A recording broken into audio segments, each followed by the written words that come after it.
In just 50 years, George Mason University has gone from a modest campus to a regional powerhouse with global impact.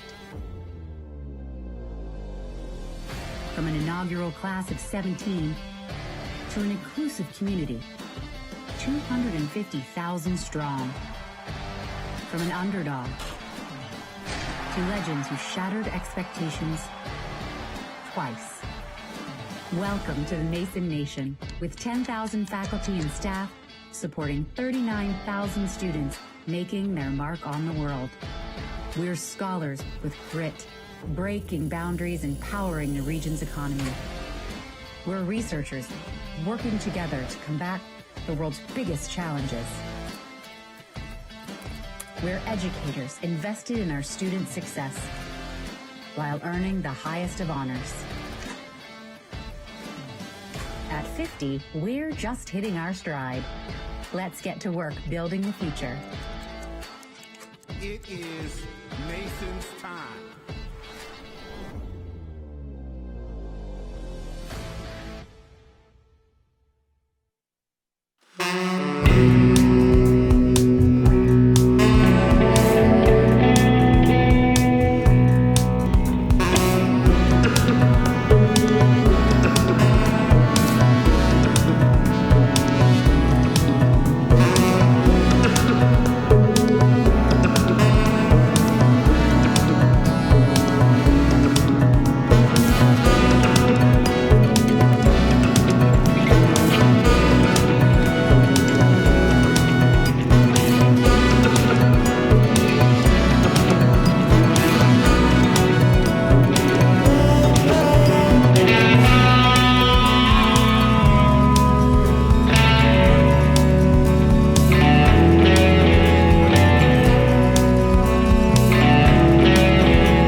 Good morning, ladies and gentlemen.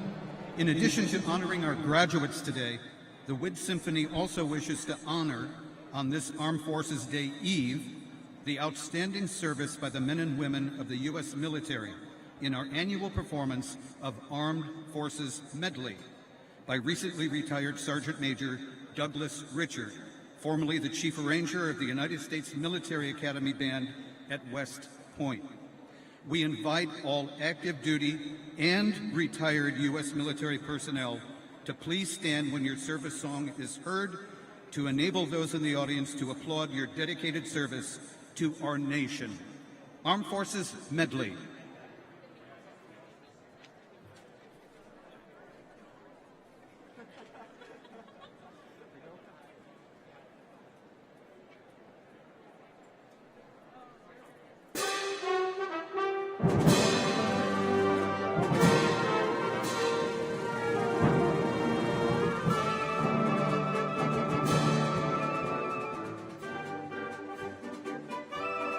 Coast Guard.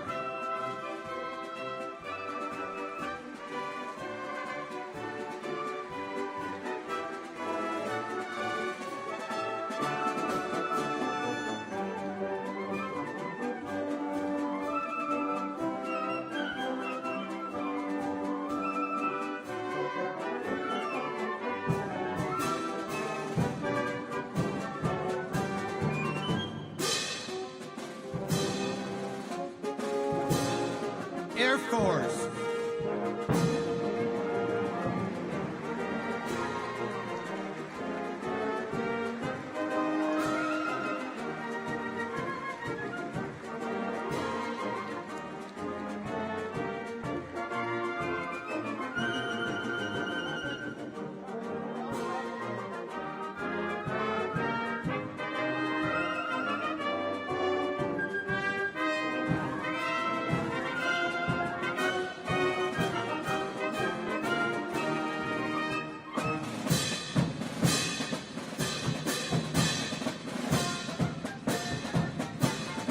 Navy.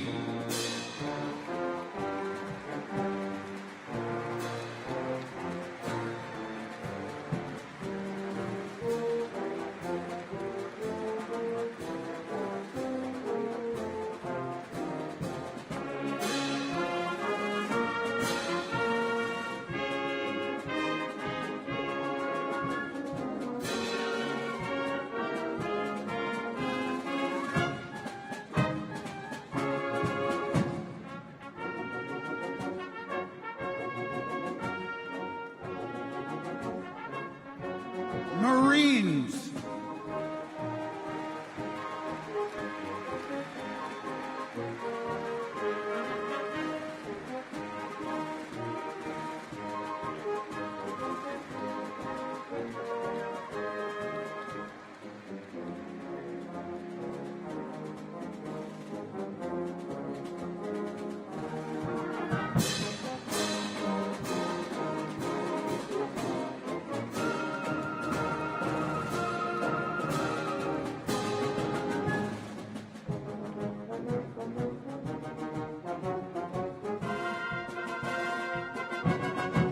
Army.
Good morning and welcome to George Mason University's 55th Annual Spring Commencement. I'm Andy Riddle, a proud George Mason alumnus. It's an exciting day in Fairfax, Virginia. Hello everyone, I'm Jessica Riddle, and I'm also a proud Mason alum. This is a big day for thousands of graduates receiving diplomas today. After today's ceremony, Mason will have graduated nearly 250,000 students. Go Patriots! Today's ceremony is truly historic.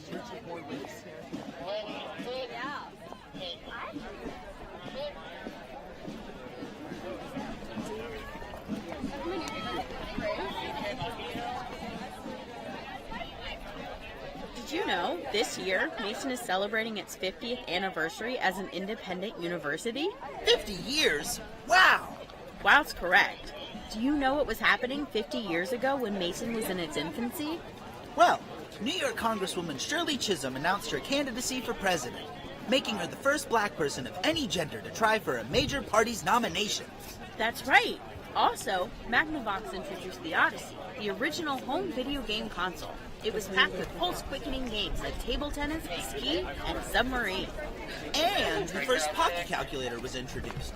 Although it's largely been replaced in daily life by the calculator app on their phones, high school and college students still rely on handheld calculators in advanced science and math classes. Remember when teachers would say you aren't always going to have a calculator in your pocket? Yeah. Well, look who's laughing now. How things have changed.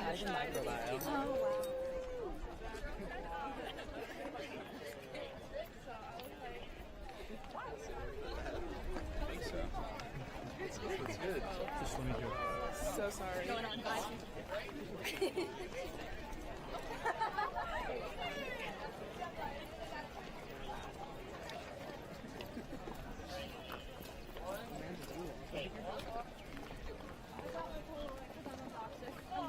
I love that movie.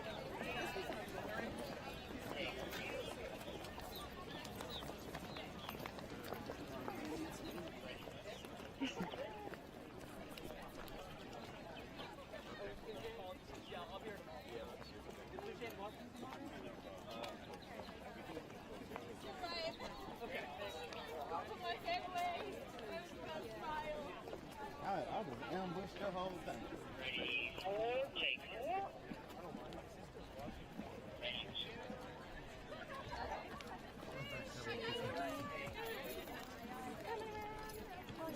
I was trying to post back here when you trying to post back.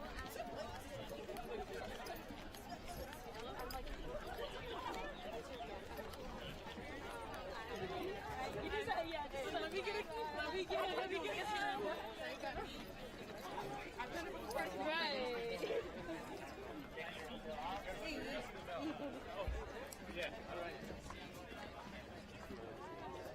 He's wearing a Donkey Kong coat.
Yeah, that's the thing. I told them to, like, Oh. yeah, This shot of me. You're fifth, you belong on this side. This is all the way down here.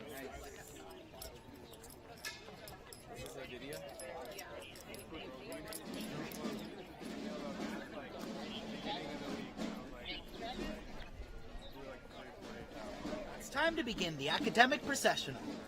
Leading the procession are the marshals of the Faculty Senate, followed by the candidates for bachelor's and master's degrees. As part of Mason's traditions, the school conferrals of degrees are done in the order in which the individual colleges, schools, and institutes were founded. Doctoral degrees are also awarded in the order in which the first degrees in each program were conferred.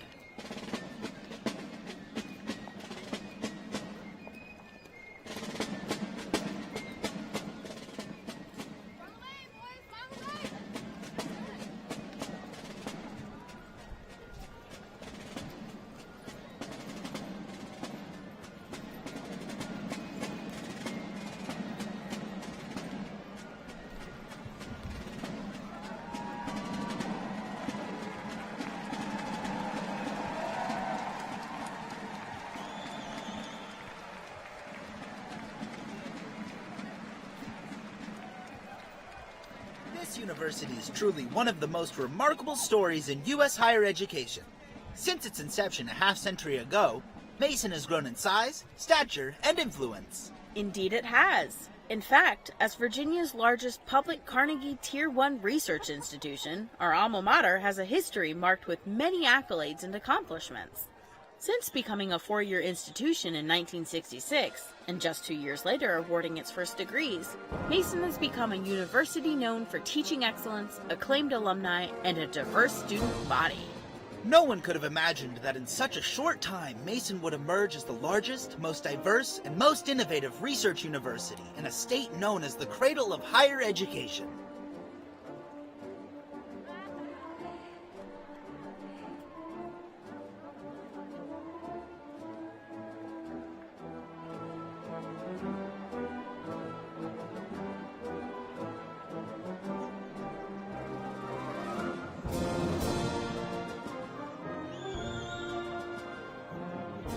Mason attracts students from all 50 states, as well as 130 countries across the globe, with many highly recognized fields of study, a number of study abroad and internship options, and its constantly growing distance education programs. With a thriving on-campus presence, over 350 student organizations, 22 Division I athletic teams, and proximity to Washington, D.C., the opportunities to excel at George Mason University are boundless.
Are continuously making strides and headlines for their innovative and often life-changing research in the areas of health, sustainability, and security.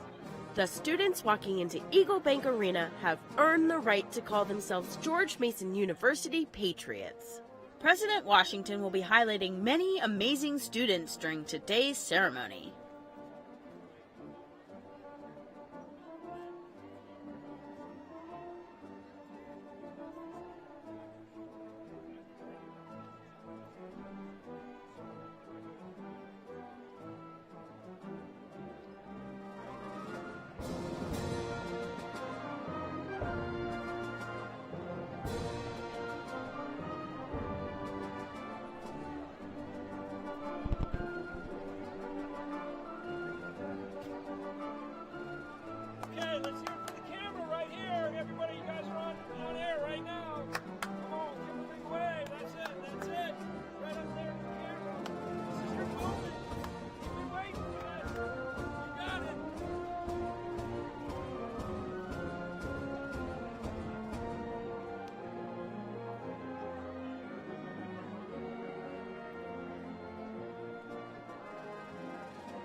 Does anyone want to hear more fun 50-year facts? I do. Perfect! In 1972, George Mason University became an independent member of the Commonwealth System of Colleges and Universities.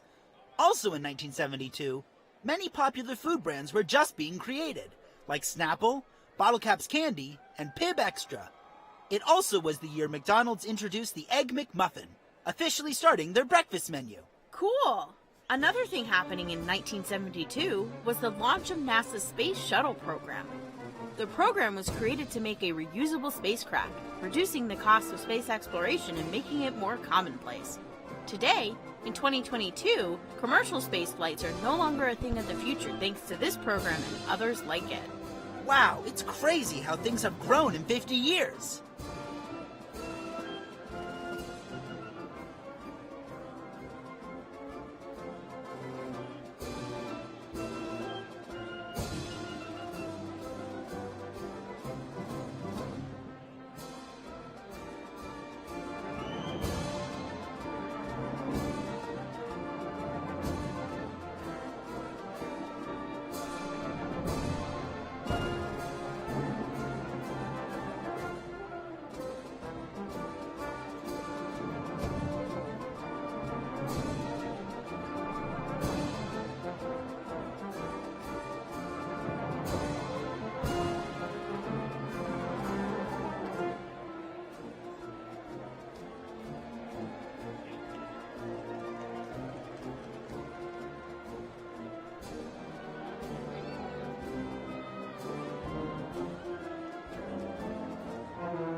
Today's music is presented by the George Mason University Wind Symphony.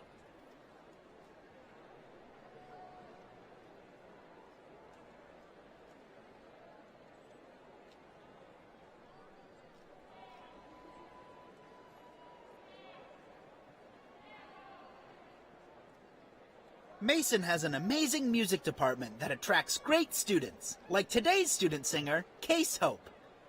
Case is graduating today with a Bachelor's of Music and will have the honor of singing the national anthem and our alma mater.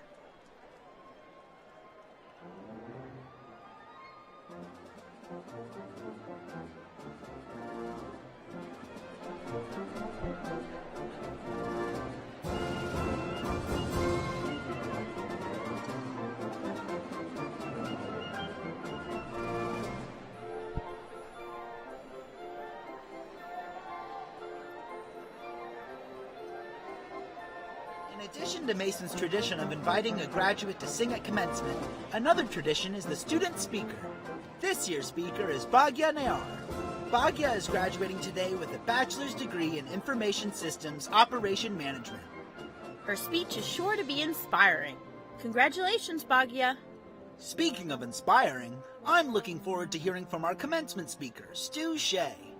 Mr. Shea was the founder and chairman of the United States Geospatial Intelligence Foundation. He is currently chairman, president, and chief executive officer of Peraton, a national security technology company. He is a business leader, strategist, and intelligence professional providing mission support to the intelligence community and the Department of Defense. Imagine the stories he must have.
paraprofessional are candidates for doctoral degrees, the pinnacle of every academic endeavor. You know what? I think I'd like to work towards my doctorate someday.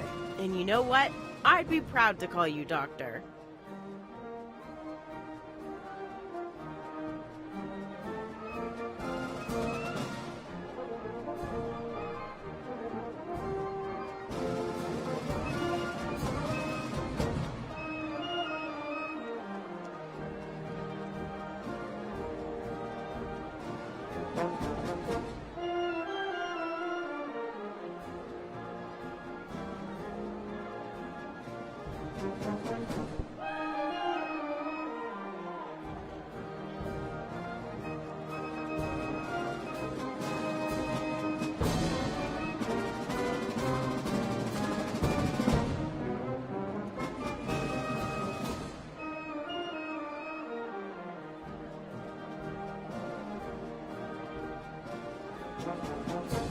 George Mason University has so many unique attributes that set it apart from other universities. Mason boasts one of the strongest returns on investment in the Commonwealth. Recent graduates earn the highest median salaries among their peers at other Virginia institutions. Mason is one of the most diverse public universities in the country, and the Antonin Scalia Law School is one of the top 50 institutions for legal education.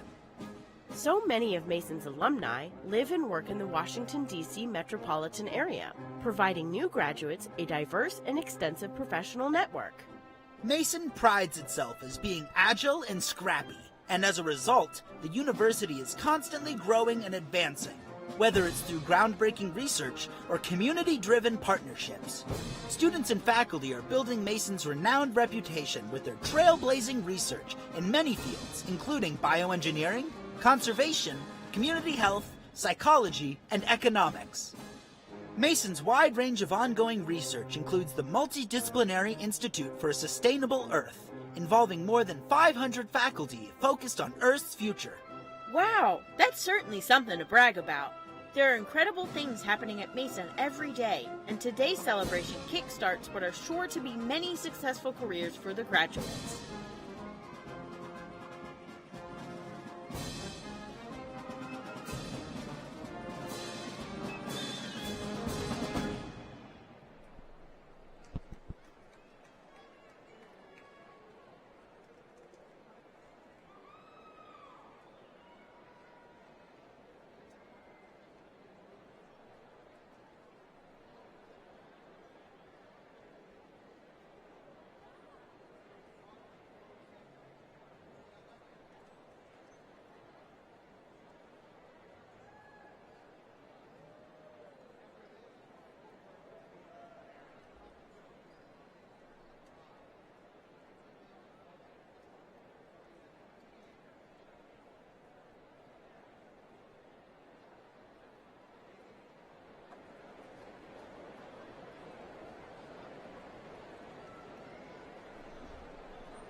Can't get over the fact that Mason has accomplished so much in such a short time.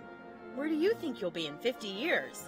I don't know, but I do know I'm better off for having graduated from George Mason University.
excitement among the crowd is mounting.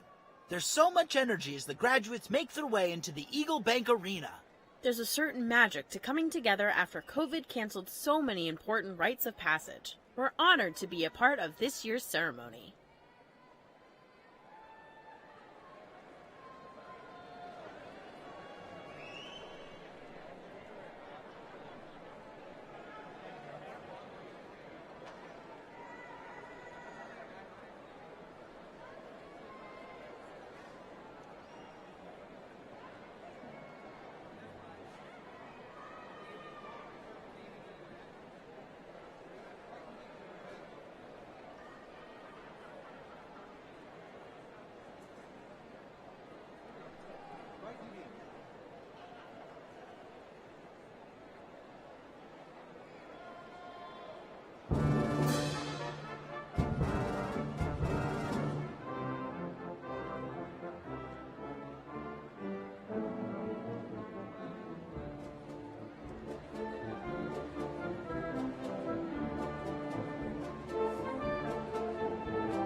Here are the teaching faculty, followed by the administrative faculty of George Mason University. Mason's distinguished faculty embodies the entrepreneurial spirit of the university and is making great strides in cutting-edge research. It's interesting to see all the areas of academia represented in today's procession. Did you know the regalia worn in the processional date back to the 14th century? That is quite the tradition.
It's time for the University Marshal.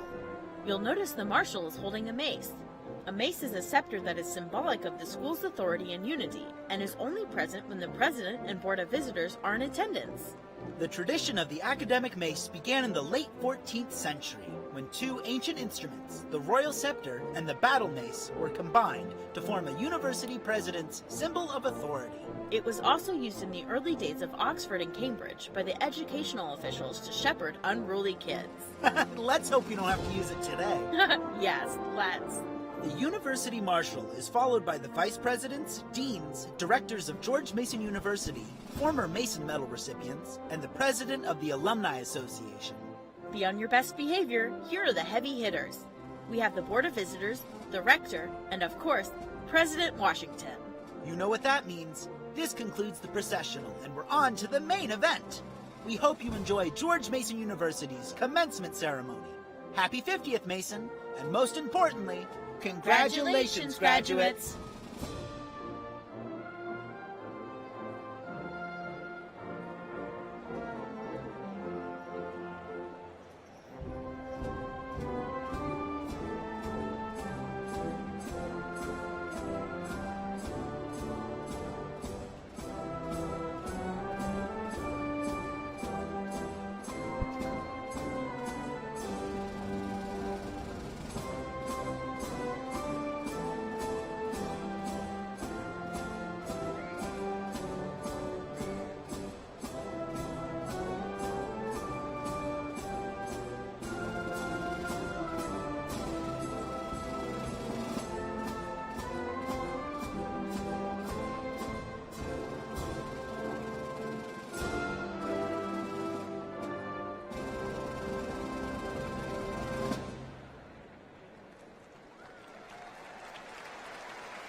The 2022 commencement exercises for George Mason University have now begun.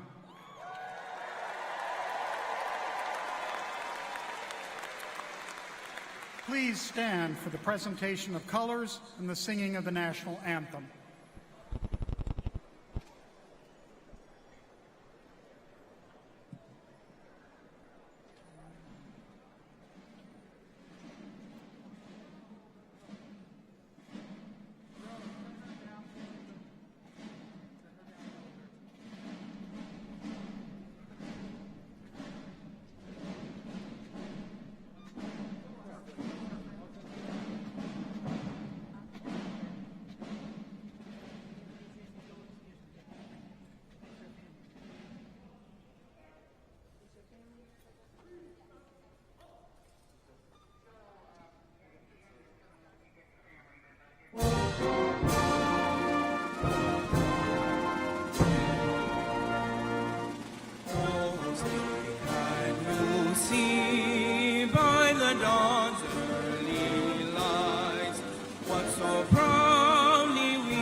and bright stars through the perilous fight.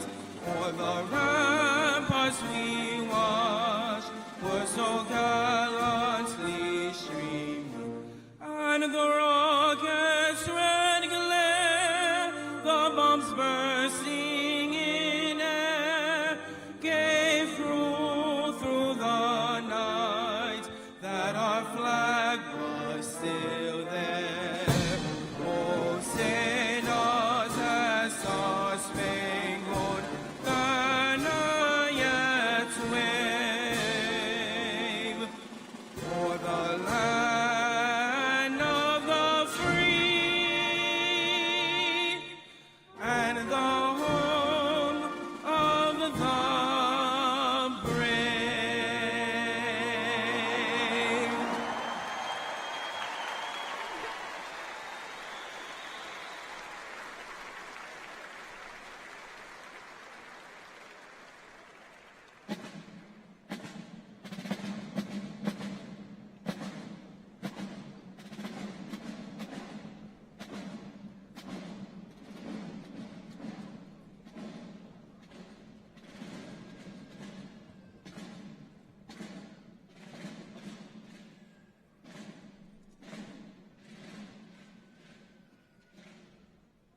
Good morning, everyone.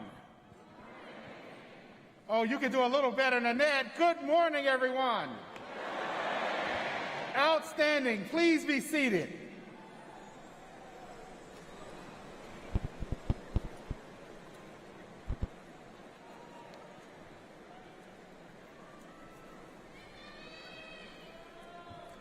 So, before we begin, I'd like to thank the George Mason University Wind Symphony, conducted by School of Music professor Mark Camphouse, for the Armed Forces Melody we enjoyed here this morning in honor of our service members and our veterans. Can you please give them a round of applause?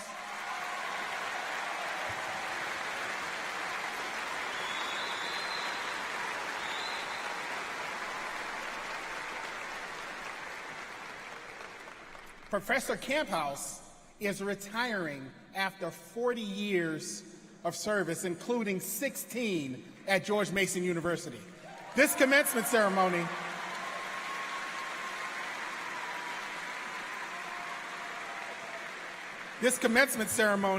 is indeed his final performance as director of the George Mason University Wind Symphony, and so please join me again in congratulating him.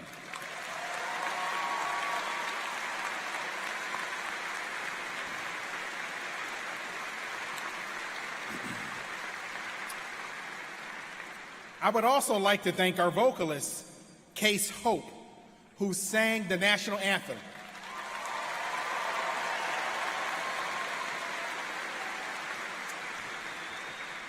Case is a graduating senior, earning a Bachelor's of Music degree from our Newberry School of Music and the College of Visual and Performing Arts. Well, fellow patriots, families, friends, distinguished guests, we have arrived. We congratulate our 2022 graduates. Today, we will award more than 9,700 bachelor's, master's, and doctoral and law degrees, as well as nearly 800 certificates in our ceremonies. These outstanding students come from 89 countries, 47 states, and a multitude of religious, ethnic, gender, and cultural backgrounds.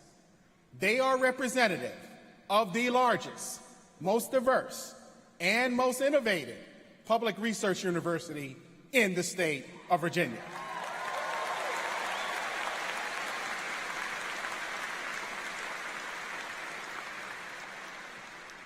And these graduates have earned the distinction, have the distinction of earning their degrees in the very same year that we mark Mason's 50th anniversary as an independent university. That's a big deal.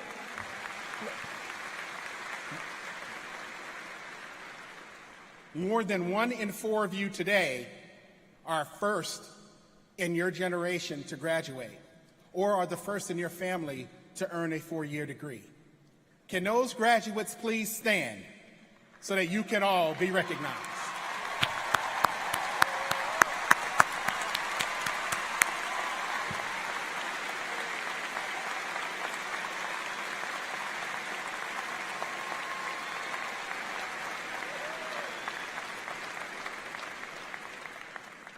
Look, we are proud of all of our graduates, and we know what each of you had to do, and we know the support that you've had along the way. So graduates, let's take a moment to thank the people who accompanied you on your journey: the moms, the dads, the guardians, the siblings, the spouses and partners, the grandparents, the aunts and uncles, the cousins, the friends, the spiritual leaders and guiders, the coaches, and the pizza delivery guys. Let's thank all of them with a big round of applause. Thank you.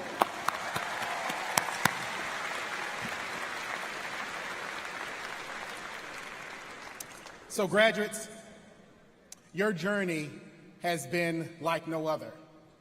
You could not have anticipated the challenges that would arise during your time here. None of us could. Many of our graduates earning degrees today have only known the COVID era during their time at Mason. It has been our top priority to keep you safe and to keep you on track to reach this day with best in-class planning, response, teaching, and recovery efforts. We shifted thousands of courses online. We launched an app to help monitor the health of our campus community every day. We conducted surveillance testing.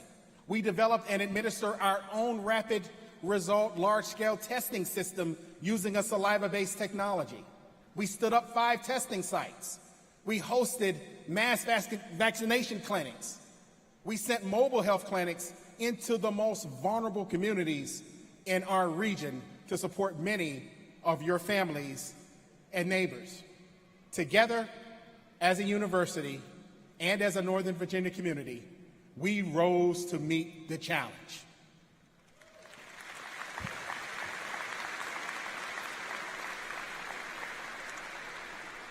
And guess what? That was all last year.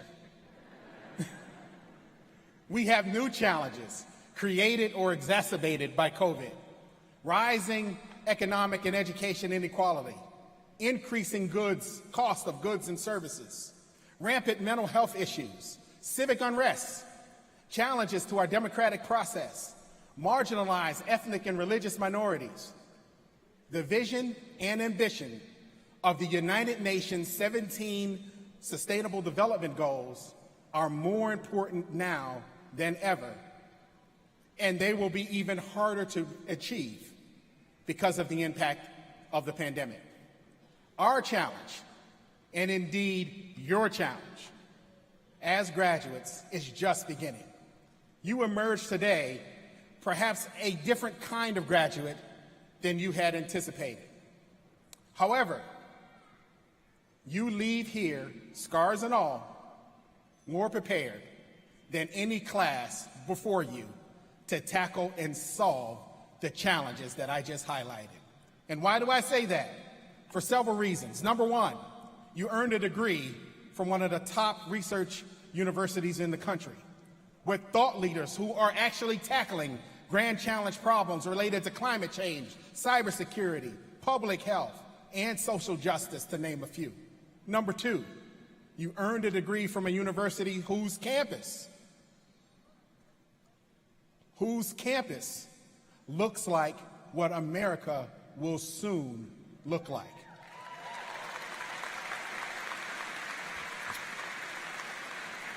That is a campus with no clear ethnic majority. You're accustomed to working and collaborating across cultures and diversity of origin, identity, circumstance, and yes, thought. This allows you to see the world more completely, think more creatively, and examine full truths. And number three, you've not only adapted to this challenge, You're leading by generating change, managing the challenges that the pandemic has thrown at you, and finding new ways to be successful. Everything that has been thrown at you, you just kept coming. And I am proud to have you all be graduates today.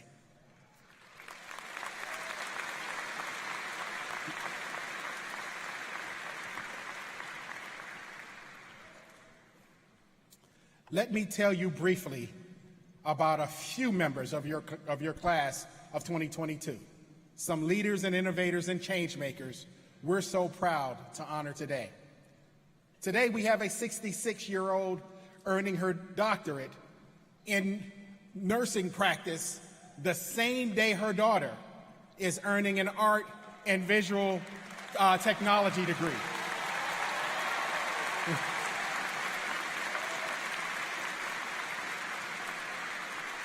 When we say Mason is here to serve scholars of all ages, we actually mean it. Another graduate today is an honor college student, earning a degree in conflict analysis and resolution. She is president of UndocuMason and the student support coordinator for undocumented students at the university. This first-generation graduate has been a peace-building fellow, a summer fellow with the Asian Pacific American Labor Alliance at UCLA, and a community organizing intern at the Legal Aid Justice Center.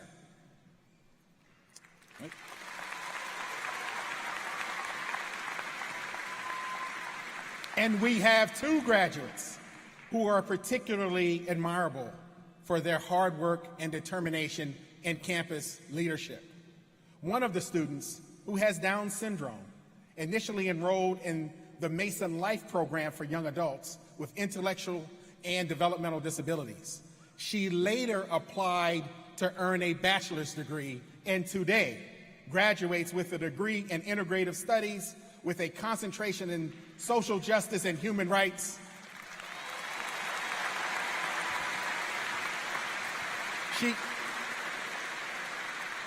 She lives her ideals. She advocated for Mason Life students to be able to join a sorority, vote in student body elections, and run for office. And then she was later elected a student senator.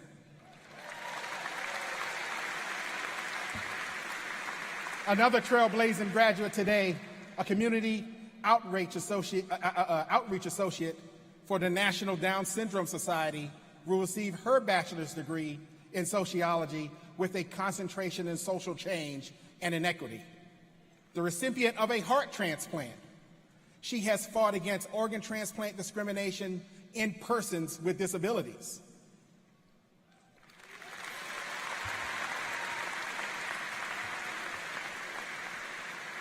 I tell you that I am proud to say that these two graduates will be just the 5th and 6th students born with Down syndrome to ever graduate with a bachelor's degree from a U.S. university.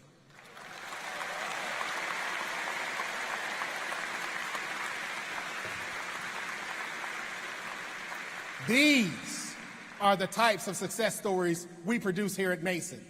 That is a testament to the students themselves, their communities of support, and to the Mason faculty and staff members who do such a tremendous job of educating, inspiring, and serving our students. Mason faculty and staff members, please stand so that we can thank you for the role that you play in the lives of our graduates and for the inclusive academic community that you have nurtured at George Mason.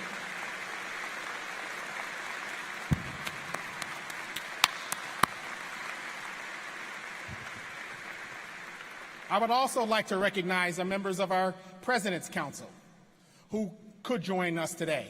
Thank you for your support and guidance. Will you all please stand? Members of our President's Council.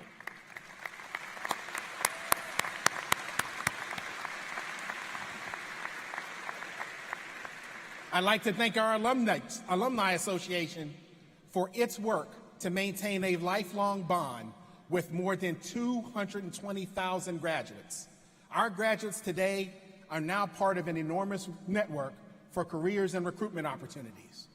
You are always welcome back to campus to speak anytime, to serve, to work, and to attend events. As alum, you are forever a part of Mason's story and success, and we will continue to celebrate your achievements. And finally, round of applause.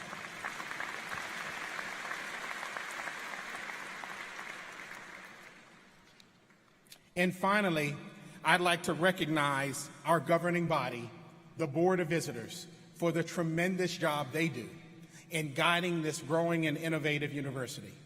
Would the Board of Visitors members here today please stand and be recognized?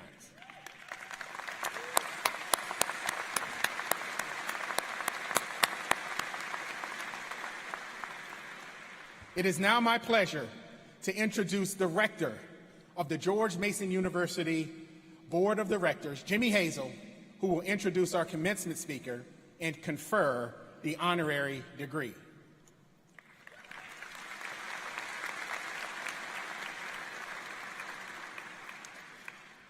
Thank you, Dr. Washington. I very much appreciate that. A little bit off script, but I do that a lot. I want to, on behalf of the Board of Visitors, I want to congratulate every one of our graduates who are here today.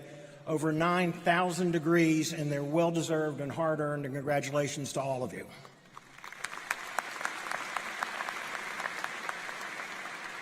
I would also like to take a moment on behalf of the Board of Visitors, and I'd like to thank our faculty and our staff for the last 2 years when we were unable to have this celebration in Eagle Bank Arena. But you all worked together to take every challenge that faced you, to overcome the challenges, and to continue this university on the course that Dr. Washington referenced. And my very sincere thank yous to the faculty and the staff for all that you've done.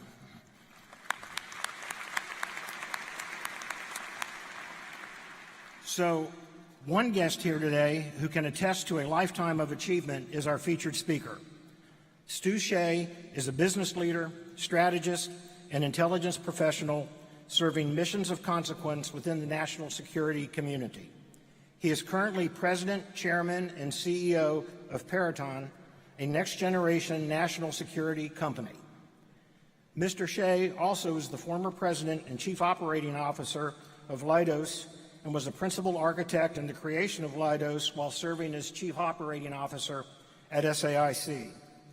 Mr. Shea also has held executive leadership positions with Northrop Grumman Corporation and others. He is the founder of the United States Geospatial Intelligence Foundation and has been the chairman of the senior advisory groups for 2 directors of national intelligence. Mr. Shea is a recipient of numerous recognitions, including the Intelligence Community SEAL Medallion, the USGIF Lyndall Finney Lifetime Achievement Award, Washington Business Journal's Outstanding Director, and 50 Most Influential Virginians. Please welcome Stu Shea.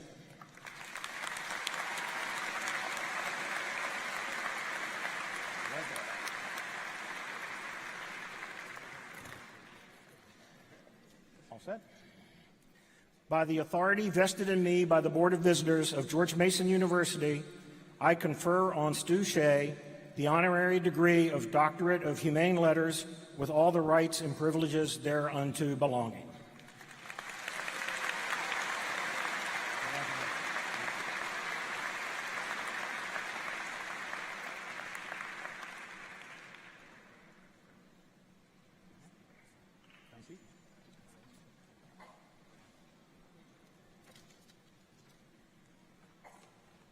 Good morning. I told them earlier today I didn't need a microphone. Let me first thank President Washington and the Board of Visitors for inviting me to participate in this celebration. To the faculty, parents, siblings, grandparents, family members, and friends, I am honored to be with you today celebrating the 50th anniversary of George Mason University. Now think about how truly memorable and unique that number is, 50. The golden 50th anniversary. You are the only class that will ever graduate from Mason celebrating one of the signature colors of the university, Pantone number 116, gold.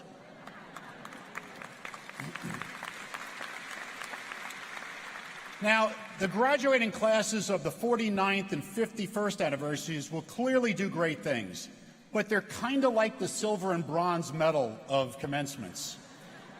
You're the gold medal class, and everyone will remember you and the impact that you will make.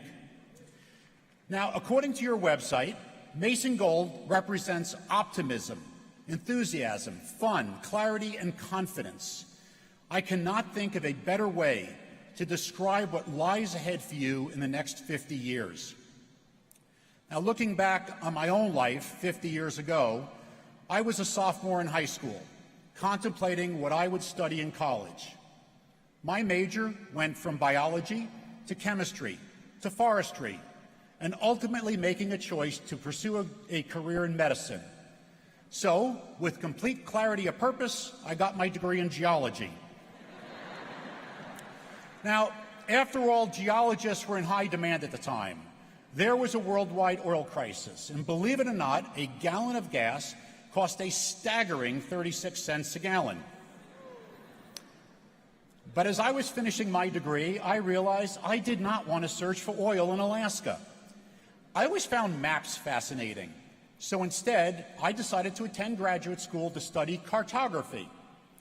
I went to the University of Kansas for my master's, and I had hoped to continue with my doctorate and eventually teach. But I had a chance instead to jump into the nascent field of computer mapping.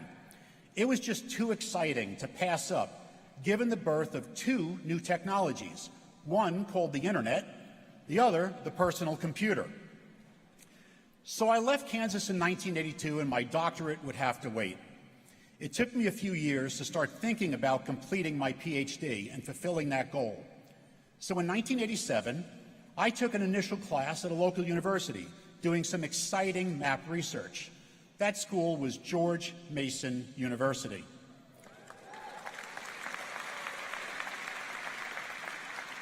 However, once again, other life priorities took precedence over finishing that last remaining academic goal. I can assure you, however, that I've had no regrets in the path that I followed on my journey, because I alone made those choices. Well, here we are 35 years later, and I am humbled to be asked to come back to George Mason and celebrate your special day. And in receiving an honorary doctorate, you have now completed my academic journey. Thank you.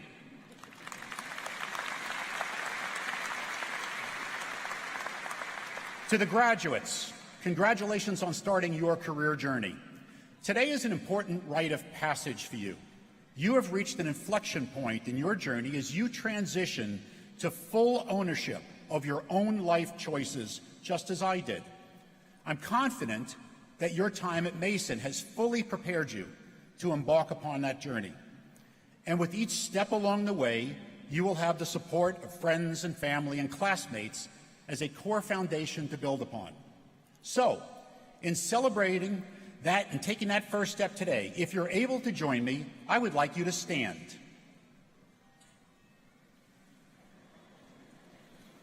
Okay, now I'd like you all to take one small step or lean in with your classmates. Okay, you can all be seated now. We'll come back to that later. Now, when you look at 50 years of accomplishments of the 225,000 alumni of George Mason University, it is mind-boggling. Nobel laureates, Pulitzer Prize winners, novelists, ambassadors, poets, professors, doctors, lawyers, politicians, CEOs, scientists, public servants, moms and dads, and yes, even geologists. And sitting here today in this audience is a comparable roll call. Regardless of your chosen field of endeavor, each of you in your own way will influence the future of the world, either through a single act or through a lifetime of effort. Now, as we look back upon history, there are many who have inspired us and made a difference by taking an important first step, like Dr. Martin Luther King Jr., who in 1963 marched along the National Mall step by step and delivered the exalted "I Have a Dream" speech.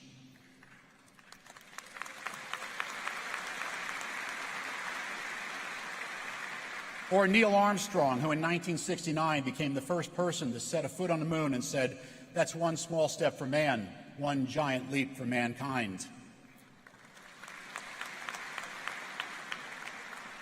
Or the 343 courageous New York City firefighters who in 2001 paid the ultimate sacrifice after climbing step after step into the Twin Towers of the World Trade Center on 9/11.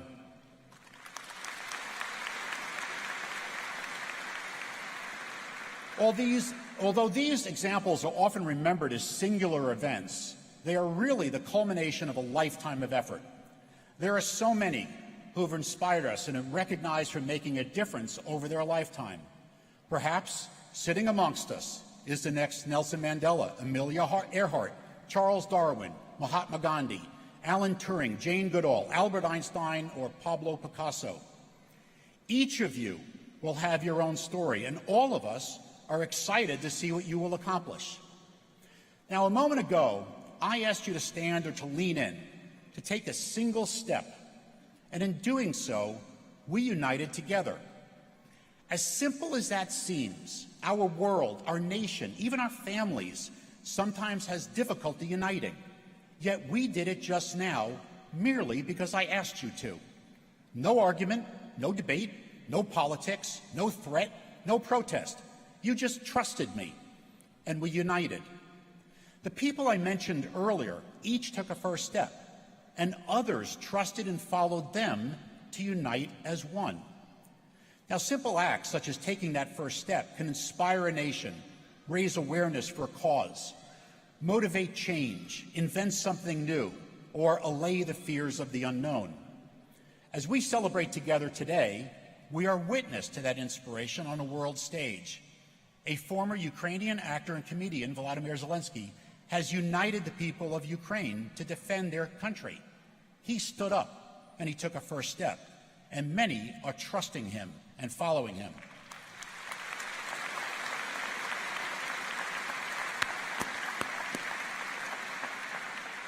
Now, for those among you that will rise up as he has done, that first step often requires courage, tenacity, conviction, resiliency, and patience.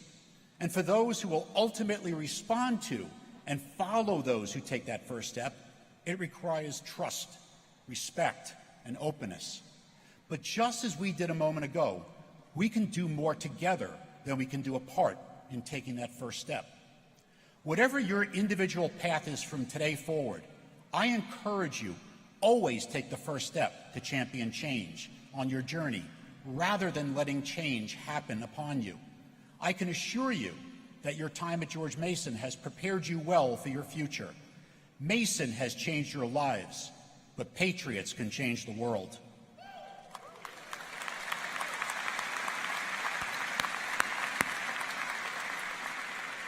Now, as you look at those sitting next to you today, think about the changes that will soon take place. Tomorrow, you may never see these people again. For some of you, that may be a blessing. And it's clearly one of the rewards of graduation, getting away from these people. But with all seriousness, you will soon realize the incredible impact that these same people have made on your life. These relationships and many others will matter through your lifetime. Value your relationships. Treat others with courtesy, dignity, and respect. And even if you passionately disagree with someone else's view, you can always maintain civility in doing so. Now, in business,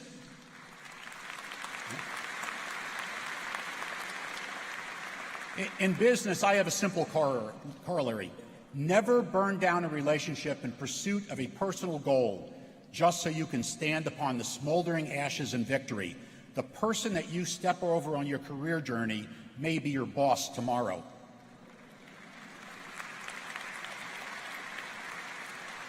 Now, as you go forth today, one step at a time to change the world, accept that achieving your goals may be hard, and somewhere along the way, you may fail. I honestly believe that failure is just a dry run for future success. So take risks, have courage, be unafraid of the impossible, start small, think big, and scale fast, and approach your life journey with a passion and attitude to do the can't be done. Finally, I want to offer some thoughts about what I learned along the way on my own journey. I hope that they will help you navigate the sea of change that you will experience beginning today. One of the first women in Congress, socialite Claire Booth Luce, was well known for her quips, including the phrase, "No good deed goes unpunished." But perhaps my favorite quip of hers is, "A great man is one sentence." So as you begin your life journey today, what will your sentence be in 5, 25, or perhaps 50 years from now? How do you want to be remembered? Whose lives will you touch? What changes will you architect? What lasting impact will you make? What first step will you take? And who will you follow on the path? All the decisions and choices that you make from today forward will shape your one sentence. Now, in taking that career journey, always stay true to your goals.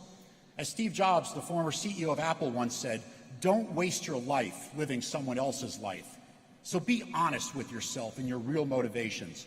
Dig deep to find what you feel most passionate about and pursue a future in what you honestly value in life. In other words, you now have the freedom to discover who you are and the permission to become the authentic you. Now, along the way, accept that your career will likely be a composite of hard work, luck, and serendipity. Sometimes you will make the wrong choices, but don't be discouraged and don't give up. You will have plenty of time left in your life to make good choices and ample opportunity to continue to screw up as well. Welcome to being real.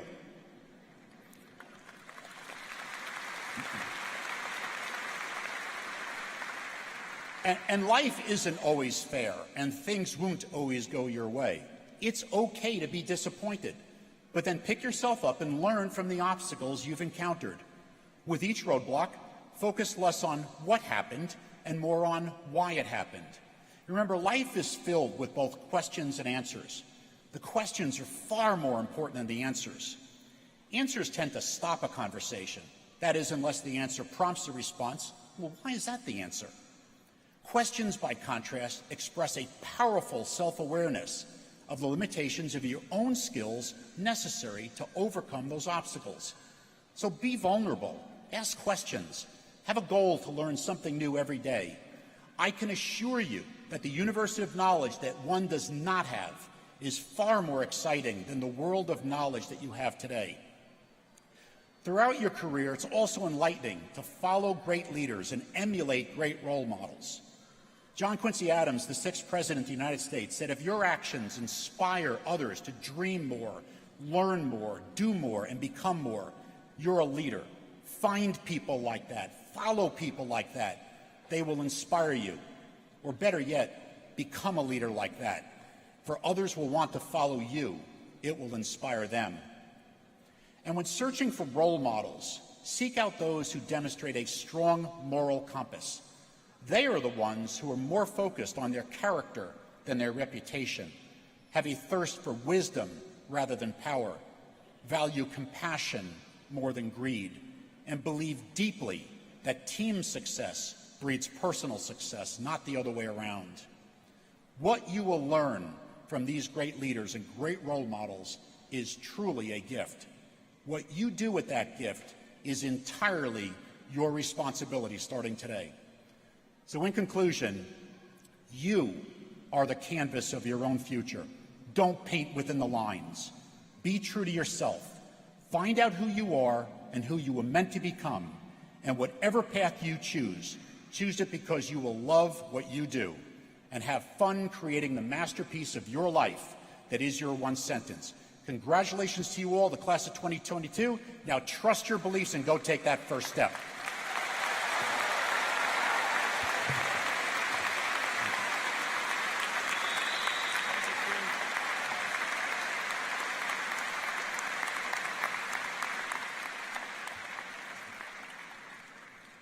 Thank you, Stu, for that inspiring talk and fantastic advice.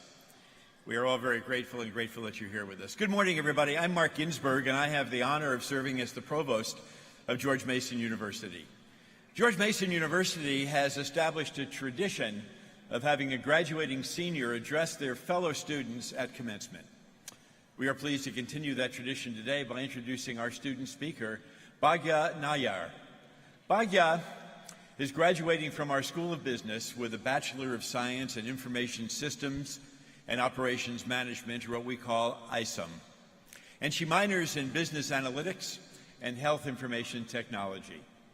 She is a 4-year Dean's List student and an active member of the ISOM Honors Program, a business learning community. She studied abroad in Spain and also studied in Morocco. And she has held leadership positions in multiple clubs and organizations on our campus, including participating in 2 dance teams and the Alpha Psi Delta Women's Fraternity. Bhagya has been a part-time instructor at Mason's Communications Center, helping students with speech writing and also public speaking. Well, upon graduation, she will work as a technical analyst at the Federal Reserve Bank of Richmond. That's impressive, where she interned last summer. Please welcome to the stage graduating senior Bhagya Nair.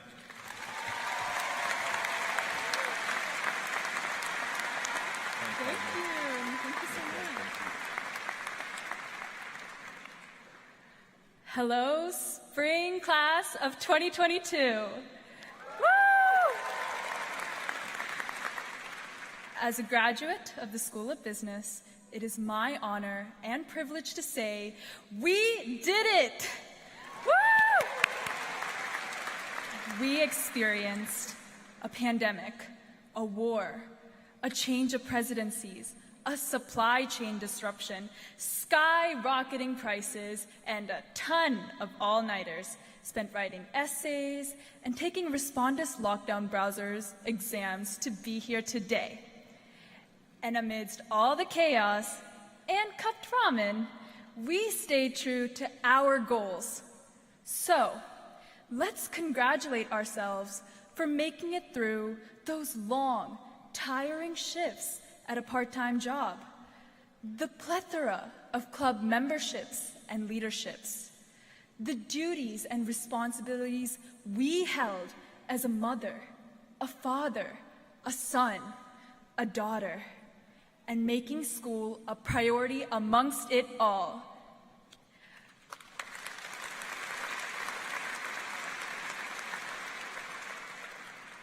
There's a famous saying that success is about the journey and not the destination. And today, it gives me great pleasure to recognize that no matter where we came from or the obstacles we faced, our journey and the decisions we made have brought us here today to celebrate our successes.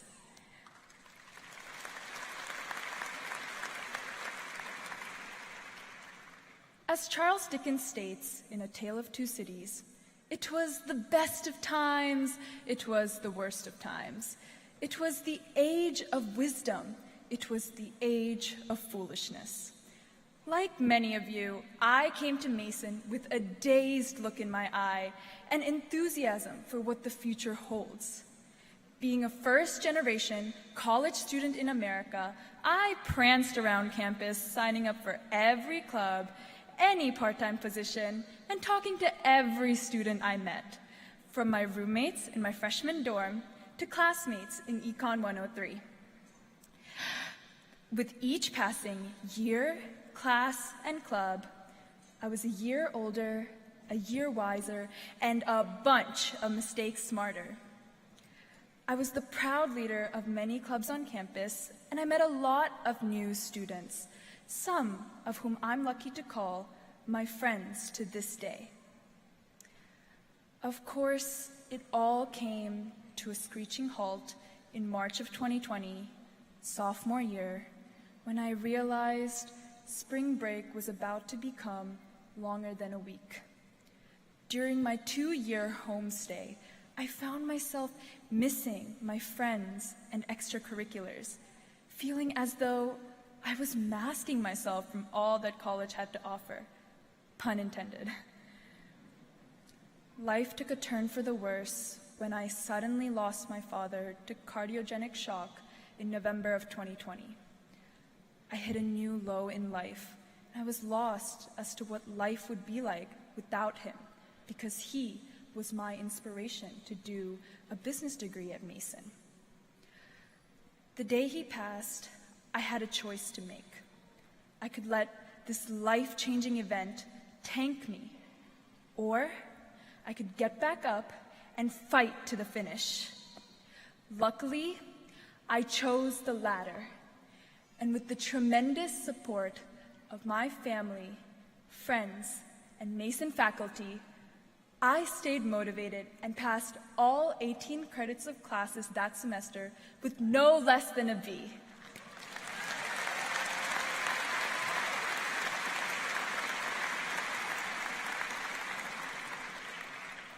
After taking online classes from home in Richmond for 2 years, I came back to campus with a new mindset and the goal to finish my degree with courage and confidence.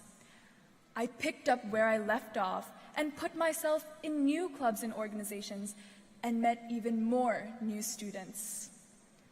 Today, seeing the finish line, I can't help but reminisce about the beauty of my journey, of the late-night IHOP meals with friends, the hours of dance practice with Mason Mahima, the weekend-long retreats with Tubi Nachle, the study abroad trip to Spain and Morocco, the amazing times I've spent with the Alpha Z Delta girls, and many more lifelong memories. You may relate to this journey, or you may not.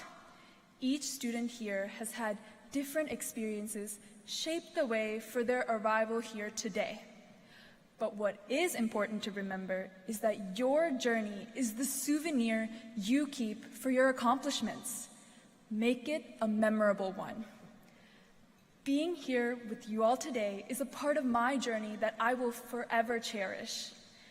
I would like to thank the Mason faculty and staff for bestowing upon me this amazing opportunity to speak to the spring class of 2022, my people.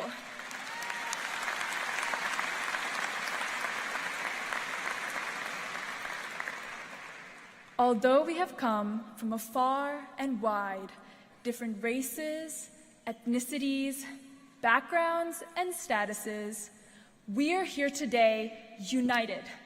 Same destination, different journeys.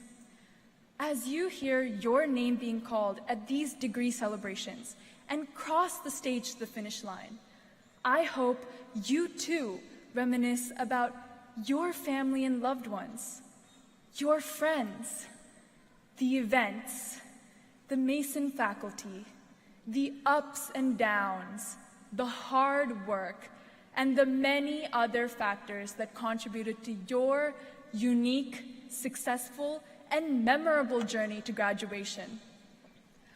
I encourage you to take those life's lessons and memories with you to your future destination, wherever that may be. And I advise you to always remember the journey when you reach your destination, and to not be regretful, but grateful for the way you arrived. I hope to take my memories, life lessons, and this amazing journey with me to my future destination at the Richmond Federal Reserve.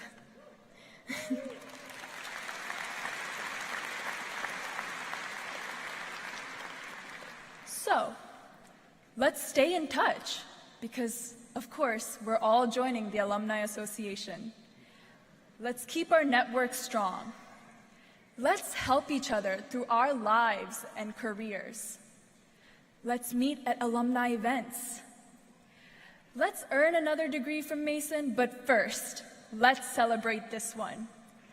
With Patriot Pride, donning green and gold, I say once again, congratulations, spring class of 2022.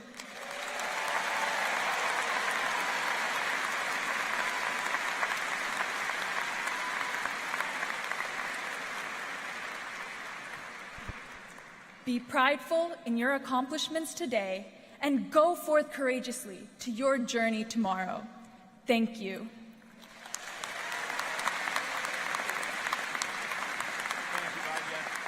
Thank you.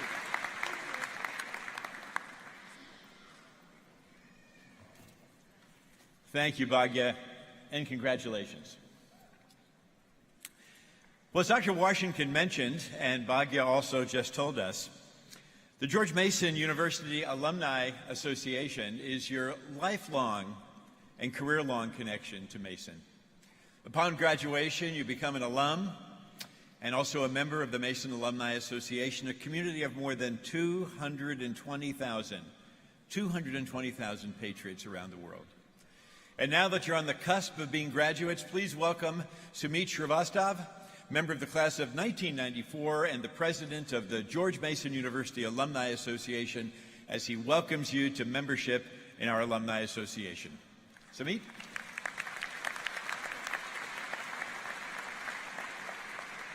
Thank you, Provost Ginsburg, and hello, Mason Nation. I'm not sure I could build on that. I'm your commercial for the Alumni Association for today. But what Bhagya said, what Dr. Washington said, and even Stu Shea, the connections you make here are incredible. So I want to start by congratulating and welcoming the class of 22 into the Alumni Association. Congratulations. As others have said, you're now a part of an alumni association that has somewhere between 220 and 225,000 members, as you've heard today. It keeps growing. It grows every day. And you've reached this major milestone. Well, I think about that number, first of all. And as you think about that number, I want you to think about the fact that you've reached where you are today with family and friends and professors and counselors and others with help. But now you get this new family. You get a family that has walked in your steps that is 220,000 strong. And what does that mean, right? That means that no matter where you go now and what industry you join, there's probably an alum that's walked in those shoes.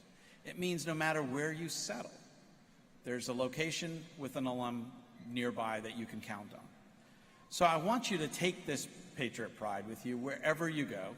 Enthusiastically tell your Mason story to anyone who will listen, right? And you'll follow and as you meet alumni along this journey, you will see that we're a community that helps each other along the way. And speaking of help, and this is the commercial, it's always important to remember that there are many ways for you to engage as an alum back into our community. So as others have said, you can come and mentor, you can speak in the classroom, you can come back and attend events, and of course, you can be philanthropic when you do all of that. And you can find all of these avenues available to you by going to alumni.gmu.edu and find the various ways to stay connected. Alumni are one of the greatest assets a university has. It's through the dedication and accomplishments of our alumni, now you, that we get to serve Mason and serve the next generation, that we get to sustain long-term value for our degrees, and that we contribute to the broader world community. So congratulations again, class of 2022. I wish you continued success as you strive for the pursuit of your better self. And remember, once a patriot, always a patriot. Go Mason.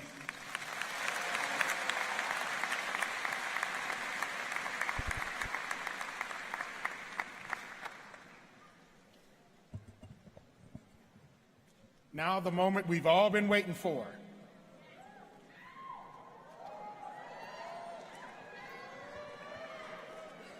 Mr. President, as Provost, I have the honor to present candidates for doctoral degrees, the highest degree in course. Will the candidates for degrees of Doctor of Arts and Doctor of Philosophy please rise and remain standing?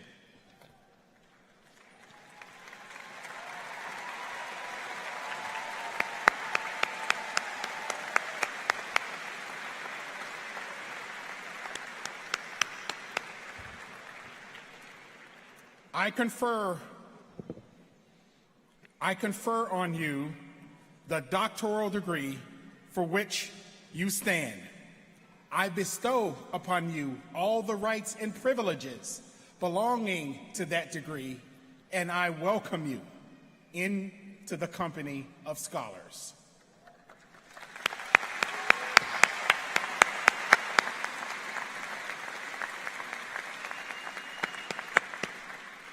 And I am honored now to call upon the new doctors to come forward to the platform for the presentation of their diplomas by President Washington. Vice President for Academic Affairs, Dr. Jeanette Muir, will announce the candidates by field of study. And we ask the audience if you would please hold your applause until all and each of our doctoral candidates now doctors, have been announced.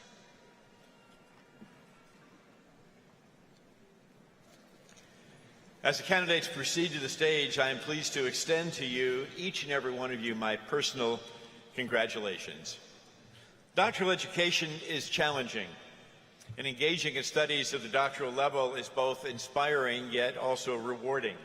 And you have chosen a path that provides a rampway to great achievements and also consequential impact. You've dived deeply into a field and topic that you have chosen for your dissertation project. You've needed to work hard, to focus, and you've needed to persevere, and to remain patient yet also optimistic, even during those moments of frustration when you wondered if you would ever complete the doctoral course of study. It's been said that pursuing a doctoral degree is a daring adventure. Well, indeed it is, and indeed it has been. Through it all, you have accomplished what few are able to say they have done. Less than 2% of our nation's population holds the doctoral degree. You are prepared to pursue knowledge by asking questions, by researching answers to the most vexing, the most complex, and the most important problems we face today and will face in the future. As you enter the community of scholars, that of attaining a doctoral degree, which that infers, you are poised to have an impact, to engage in the work of your field, and to make a consequential difference for each of us in our world. I look forward to learning about your next daring adventure, and I am confident that you will make a positive difference in your community, our nation, and our world. I'm inspired by you, pleased for you, and I celebrate each and every one of you. All of us at Mason, our faculty, our staff, our students, our entire university community, indeed all of Mason Nation, applaud you for this incredible accomplishment. Congratulations.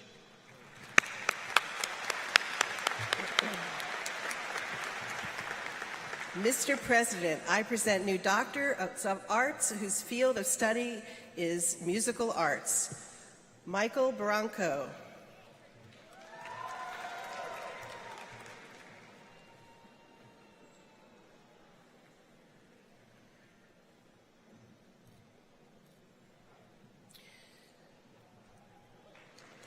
Colton James Morris.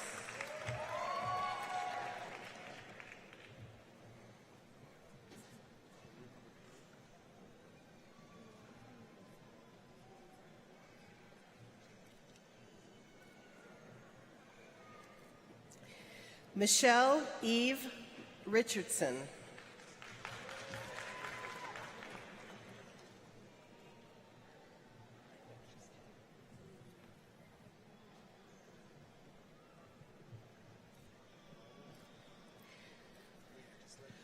Brian Hiroto Stenson.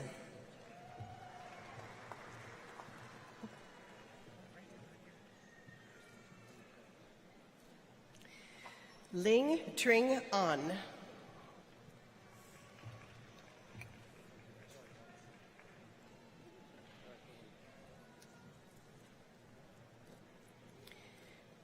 Mr. President, I present new doctors whose field of study is nursing practice. Sonia Ansari.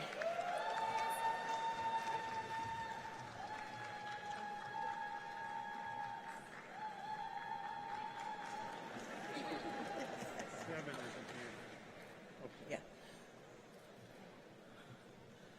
Ama Boting.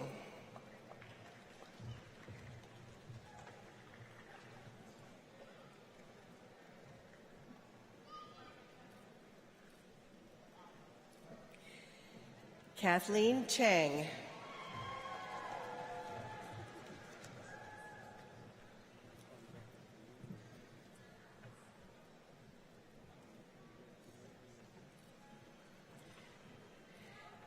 Dilise Chebi.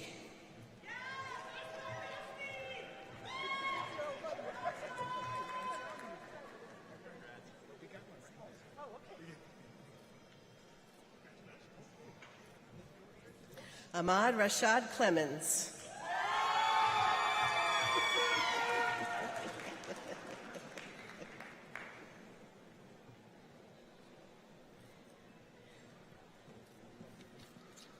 Patricia Cole.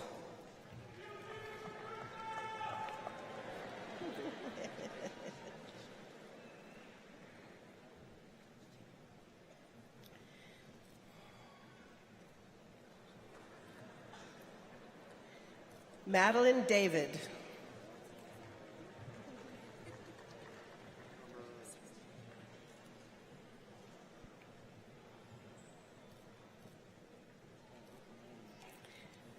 Jessica Harley.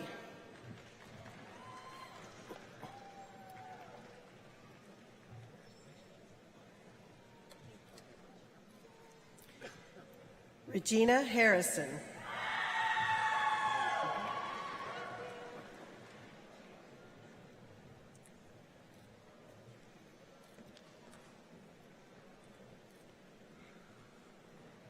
Catherine Huang.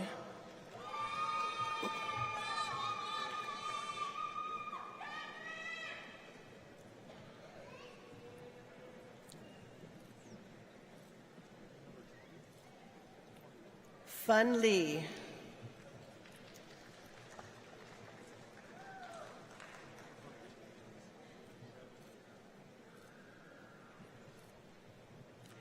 Zahida Noor.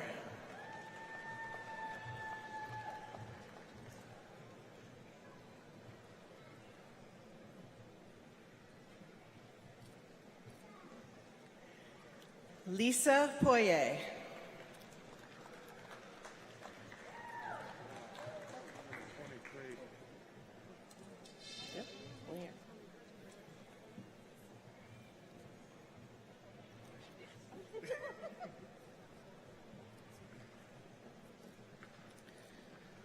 Bernard Cordy.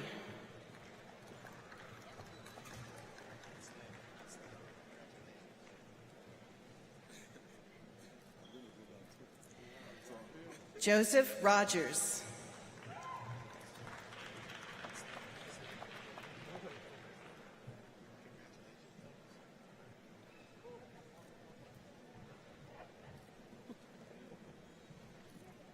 Andrea Sabo.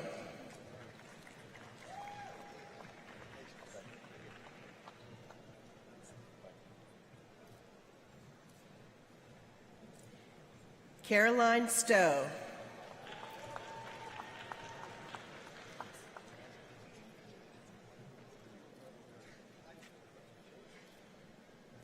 Ermelinda Tisak.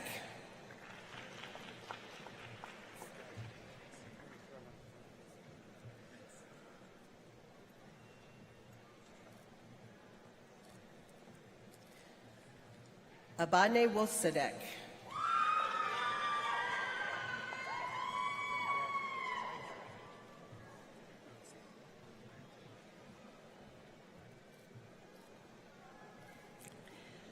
Ashley Wiest.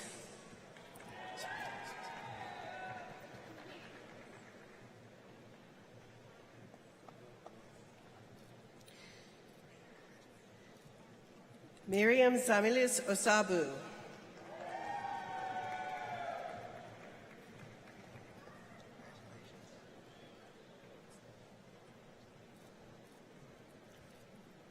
Mr. President, I present new Doctor of Philosophy whose field of study is biodefense, Mary Sproul.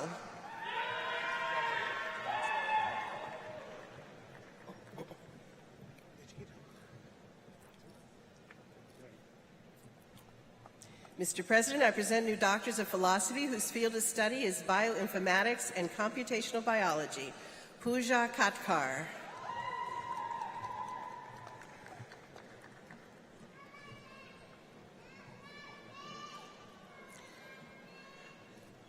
Lina Mohammed Sait.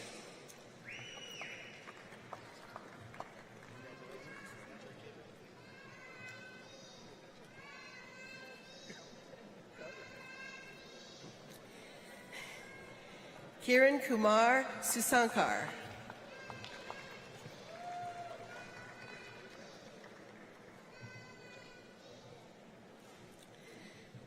Mr. President, I present new Doctors of Philosophy whose field of study is biosciences, Dana E. Austin.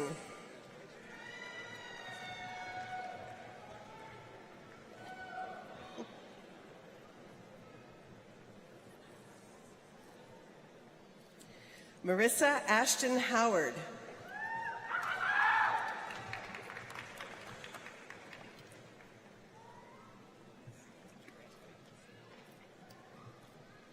Caitlin Woodson Lehman.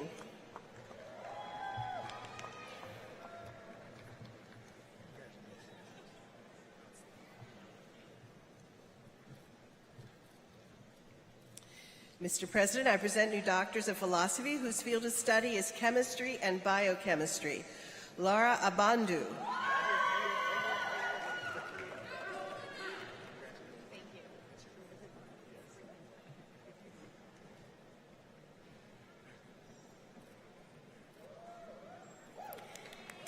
Catherine Olging.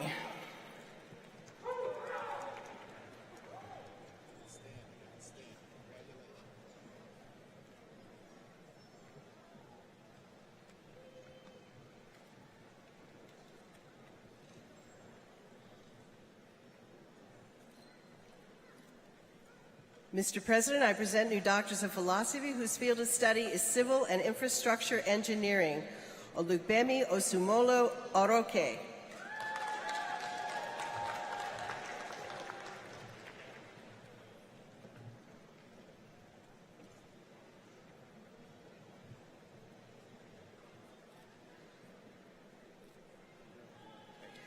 William Christopher Graves.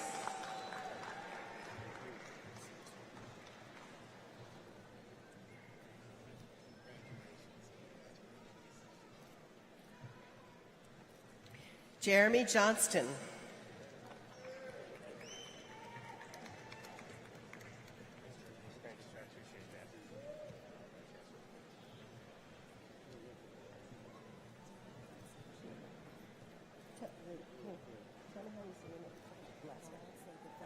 Okay.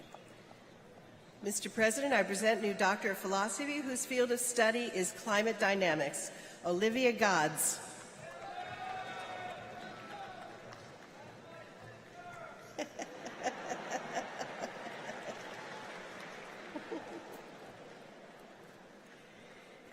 Mr. President, I present new doctors of philosophy whose field of study is communication. Adebanke L. Adebayo.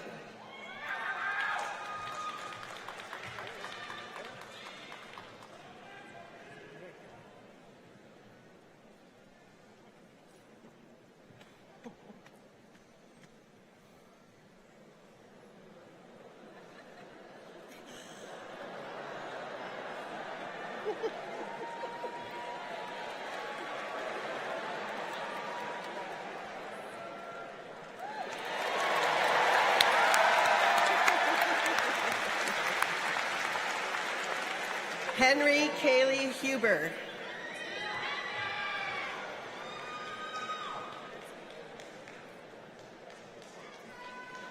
Wendy Beth Riemann.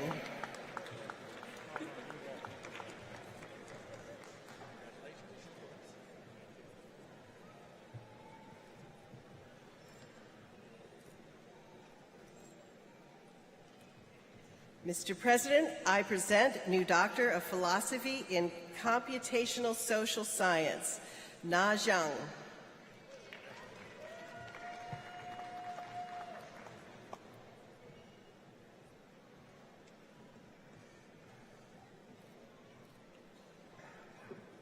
Mr. President, I present new Doctors of Philosophy whose field of study is conflict analysis and resolution, Yerevan Adhan.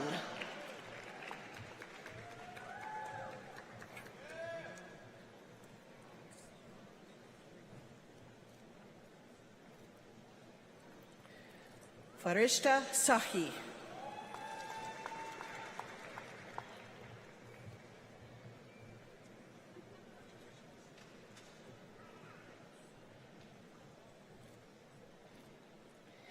Singmila Shimra.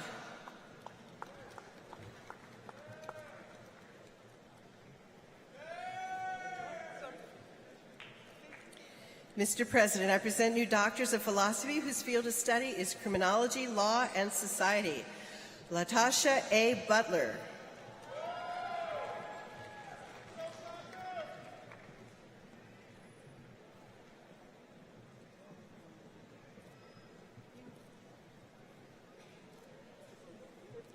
Jennifer Embry.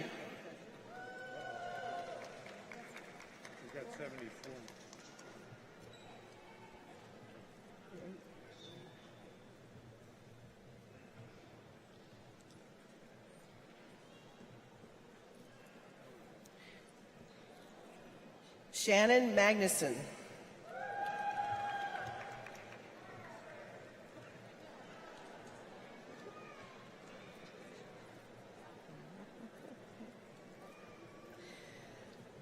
Lina Marmolejo.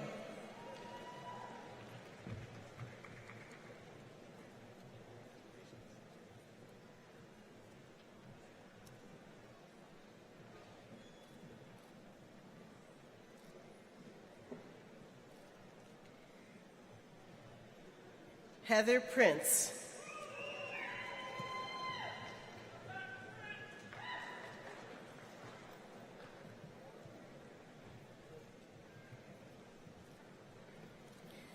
Mr. President, I present new doctors of philosophy whose field of study is Earth systems and geoinformation sciences. Ida Azarani.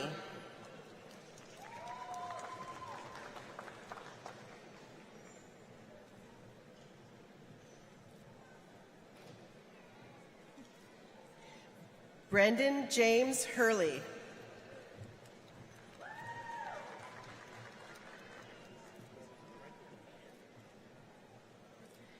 Catherine Mary Kulbicki.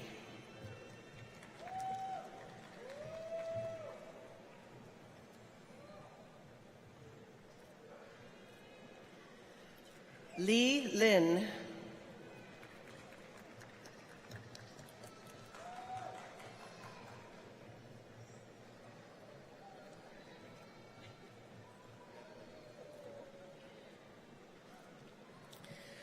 Sean Liu.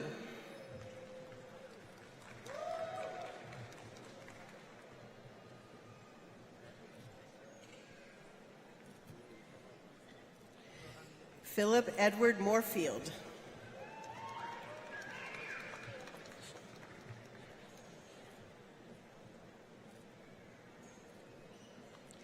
Deshwan Shah.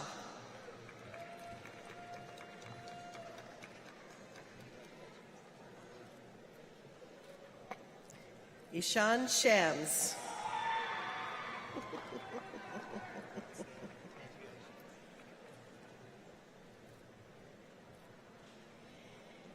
Ji-Ki Yu.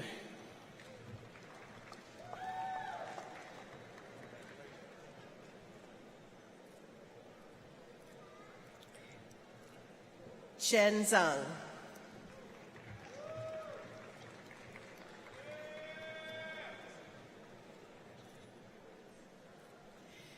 Mr. President, I present new doctors of philosophy whose field of study is economics. Rachel Catherine Baer.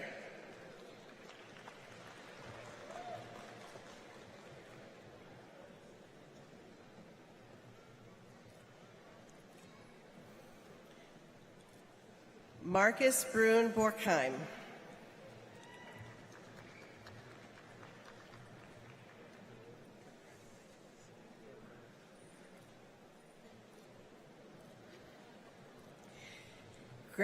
Gregory Walter Caskey.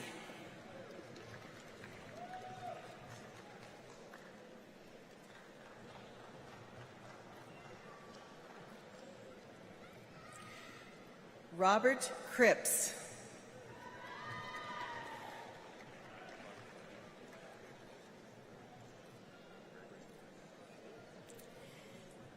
Ann Hobson.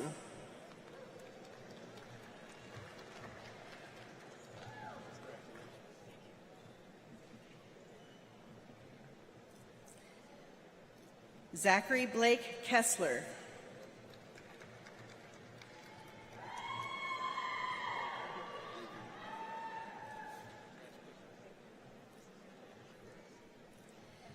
Derek Craig McAfee.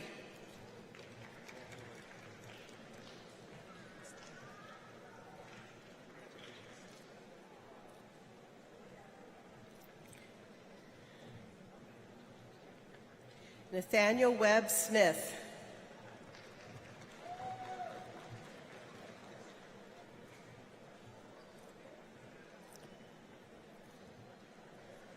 Dylan Tozan.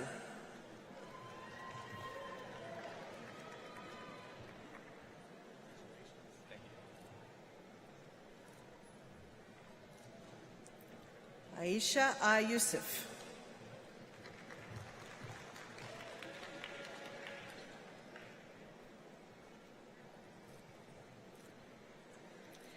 Stephen G. Zimmer.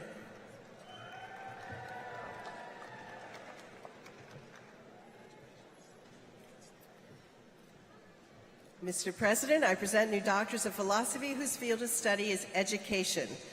Elizabeth Laiwa Chan.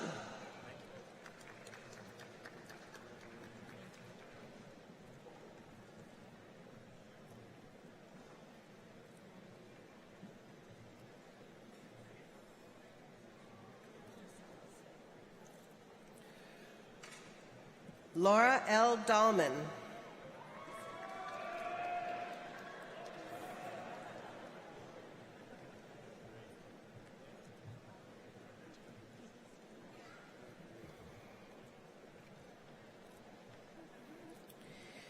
Giovanni P. Dazzo.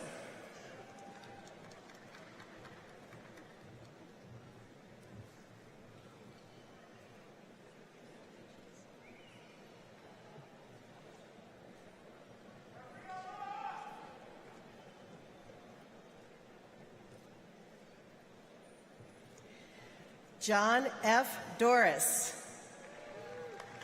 Yay, John.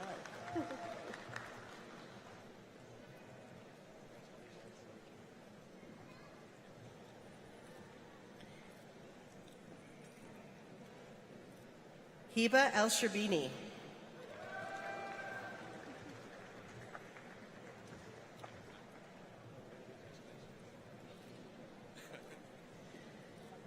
Maxwell Joseph Gokalewin. I said no. I will say it again. Maxwell Joseph Gokalewin.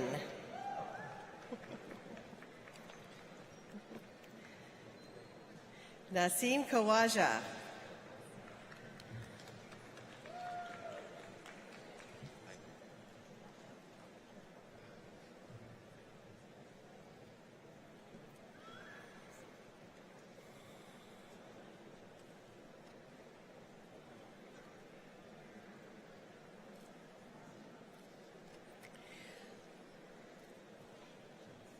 Matthew Corona.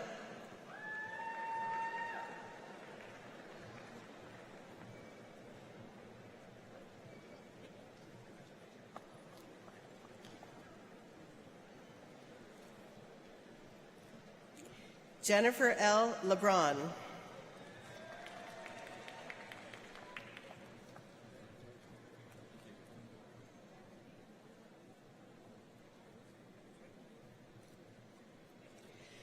Andrew Nathan Porter.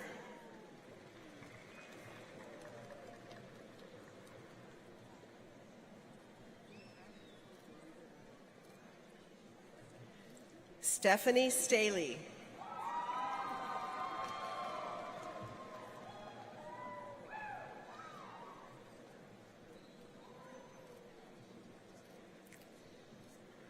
Lee Stride.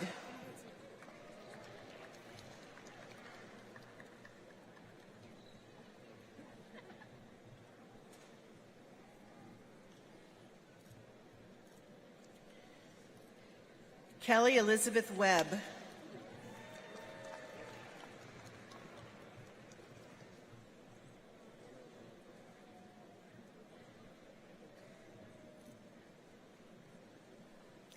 Asia Williams.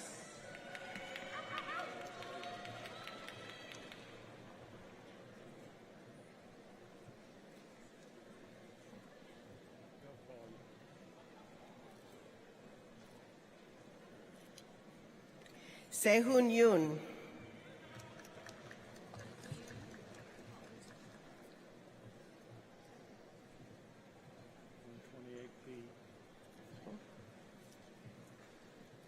Mr. President, I present new doctors of philosophy whose field of study is environmental science and public policy.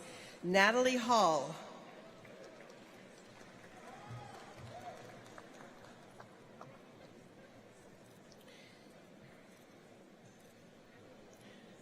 Fiorella Andrea Ricciano Hort. Let me try that again. Fiorella Andrea Ricciano Horta.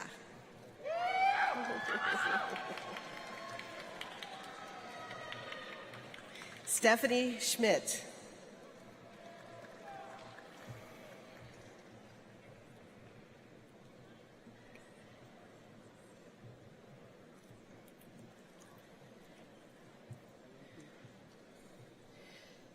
Mr. President, I present new doctors of philosophy whose field of study is health services research. Negin Asazeta Zanjari.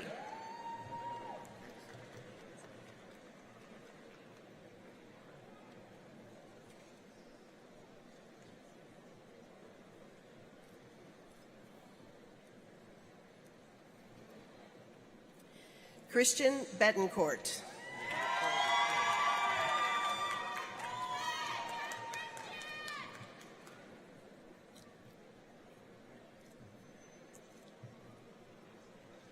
Megan R. Brett.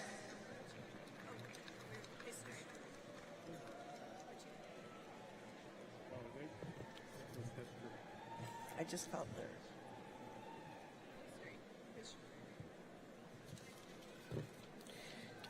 Mr. President, I present new doctors of philosophy whose field of study is history. Megan Brett. Okay. Alyssa Toby Farringer.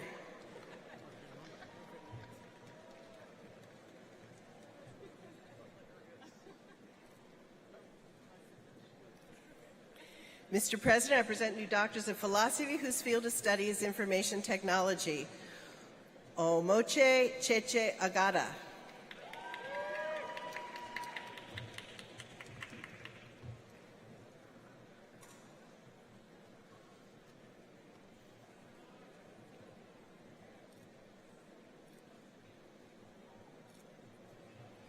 Mr. President, I present new doctors of philosophy whose field of study is linguistics. Omar Ahmed Al-Khonini.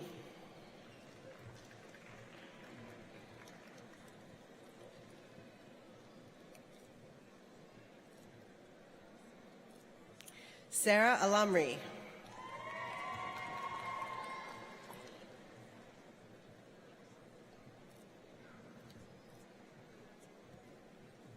Mr. President, I present new doctors of philosophy whose field of study is mathematics.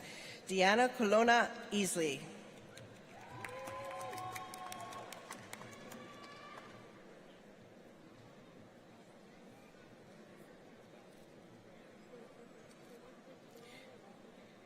Peter Rizzi.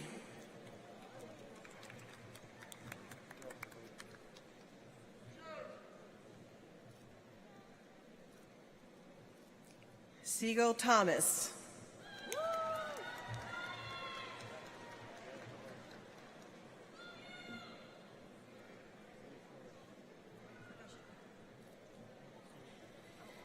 Mr. President, I present new doctors of philosophy whose field of study is music education. Sarah Ashley Fabian.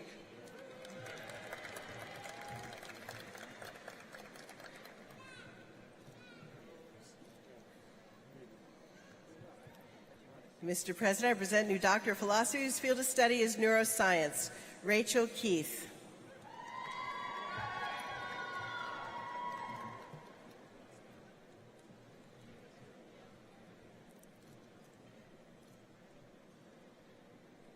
Mr. President, I present new doctor of philosophy whose field of study is physics.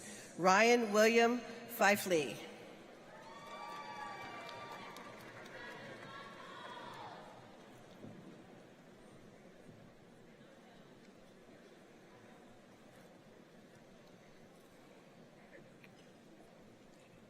Mr. President, I present new doctors of philosophy whose field of study is psychology.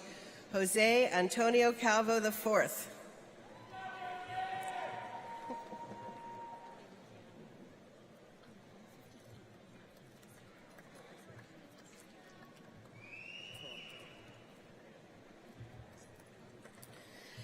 Anne-Marie B. Defiant.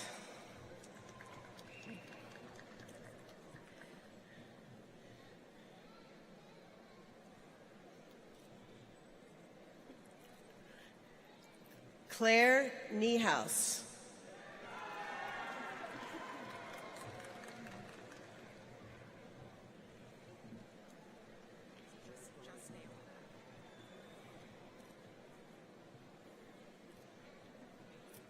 Naomi Pack.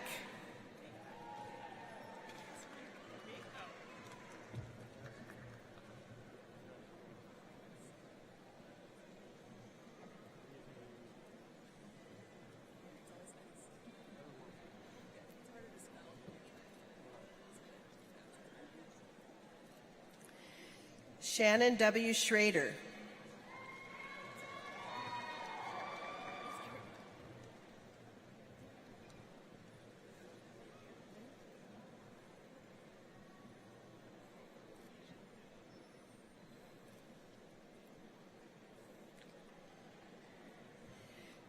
Paige Trojanowski.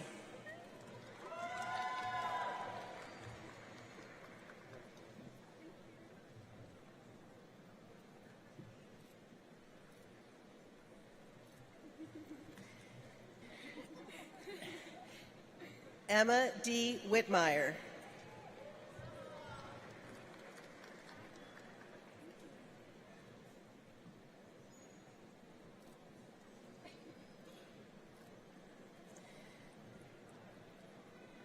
Carol M. Wong.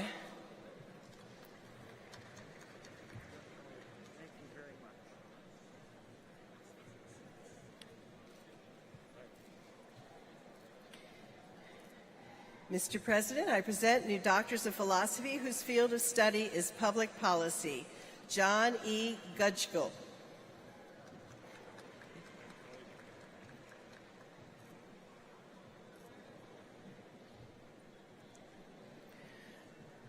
Mohammed Mehdi Nayabpour.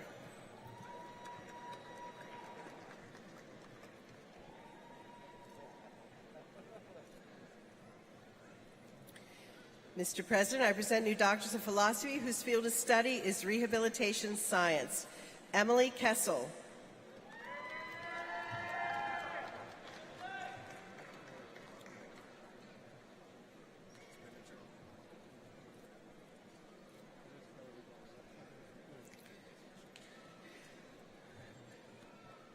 Randy Jamil Pugh.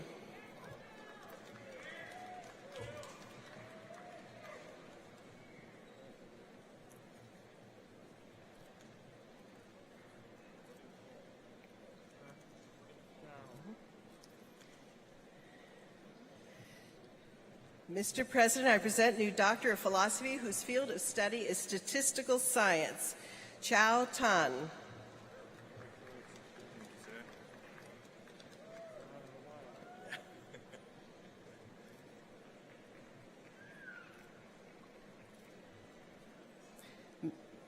Mr. President, I present new Doctors of Philosophy whose field of study is systems engineering and operations research.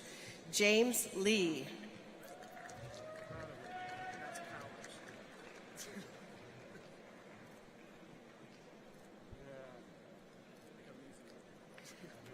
Matthew James Powers.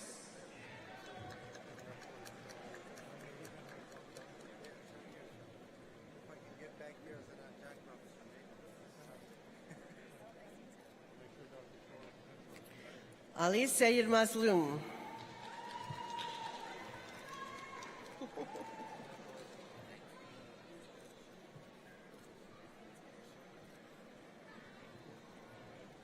And Mr. President, I present new Doctors of Philosophy whose field of study is writing and rhetoric. David Powers Corwin.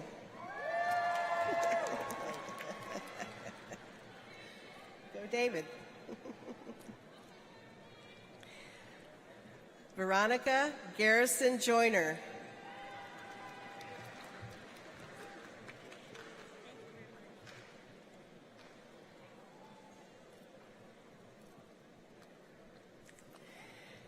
Jessica McCaughey.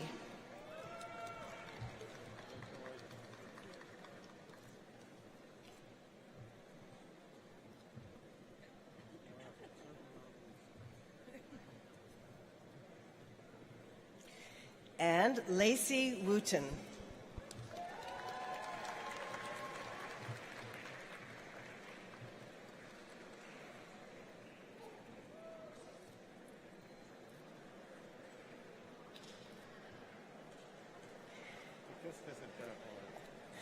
Mr. President, this completes the awarding of the highest degrees in course.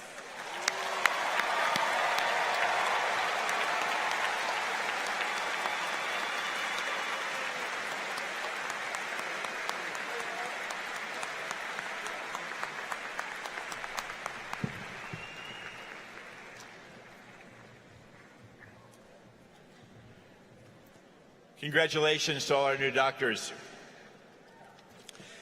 Before we begin the continuing degree conferrals, I'd like to ask the Dean of the Honors College, Dean Sophia Burr, and the Honors College graduates here today to please stand and be recognized for your exceptional effort and accomplishments. While taking on additional academic challenges, over half of you have had leadership roles. Please stand, honors graduates.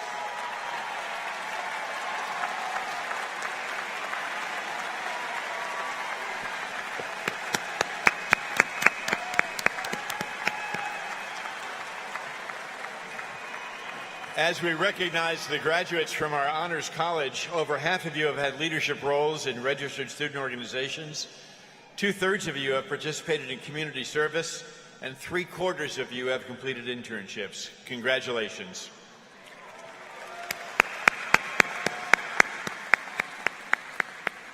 We thank you for your contributions to our university community.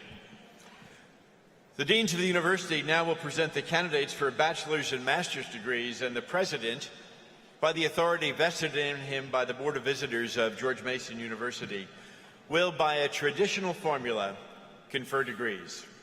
All candidates have been approved by the faculty of the college or school for the degree for which they stand, and all degrees are conferred contingent upon certification by the Office of the Registrar that all degree requirements have been satisfactorily completed. Each college and school has degree celebrations that have been held earlier this week and will be held throughout the weekend at separate events. At those degree celebrations, candidates for degrees in their respective major fields will be honored. We officially confer degrees upon all graduates today, and we thank the students who are here today representing your fields. Mr. President, the Dean of the College of Humanities and Social Sciences, Dean Ann Artis.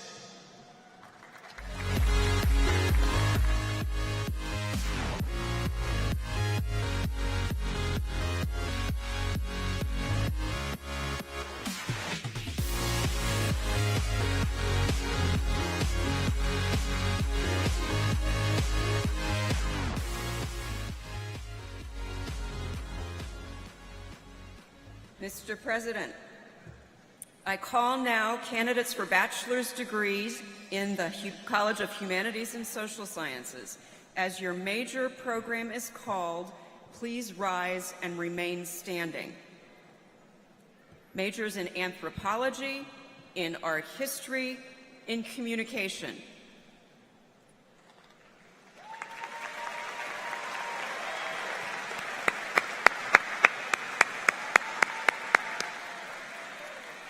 Majors in creative writing, in criminology, law, and society, in economics, in English.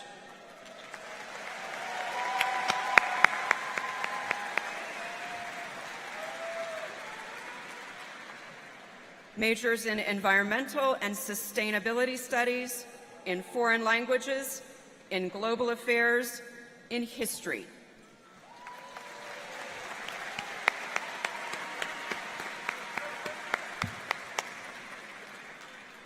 Majors in human development and family science, in individualized study, in integrative studies.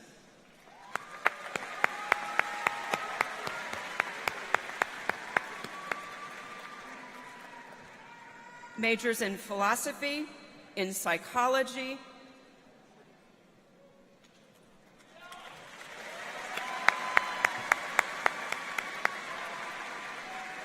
majors in religious studies, in sociology,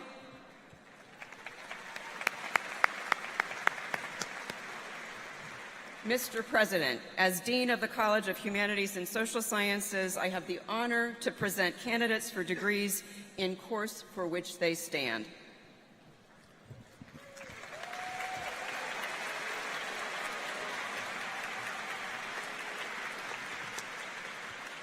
I confer on each of you that degree for which you stand with all the rights and privileges thereunto belonging. Will the recipients of bachelor's degrees please be seated?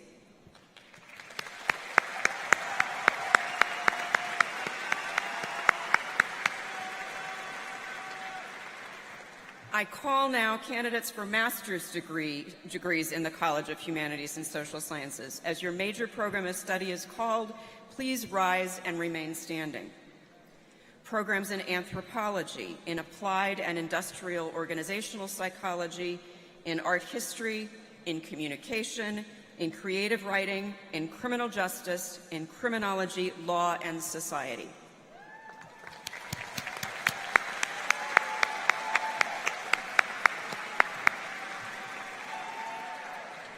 Programs in economics, in English, in foreign languages.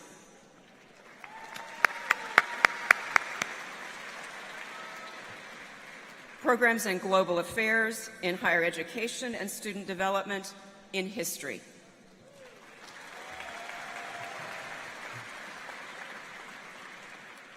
Programs in interdisciplinary studies, in Middle East and Islamic studies, in philosophy, in psychology, and in sociology.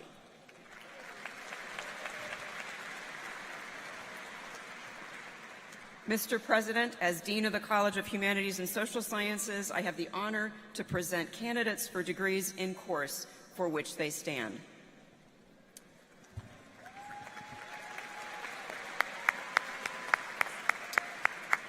I confer on each of you that degree for which you stand with all the rights and privileges thereunto belonging. I welcome you into the company of scholars. Will the recipients of master's degrees please be seated? Mr. President, the Dean of the College of Science, Fernando Morales Wilhelm.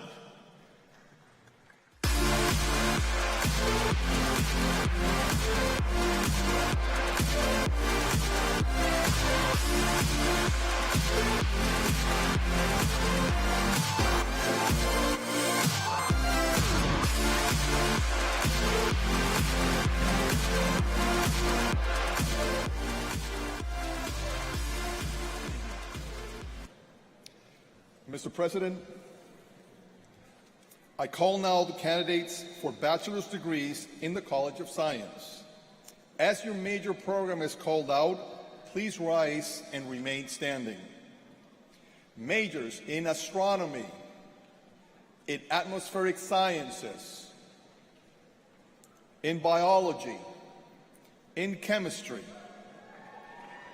in computational and data sciences, in forensic science, in geography, in geology, in mathematics, in medical laboratory science, in neuroscience, in physics.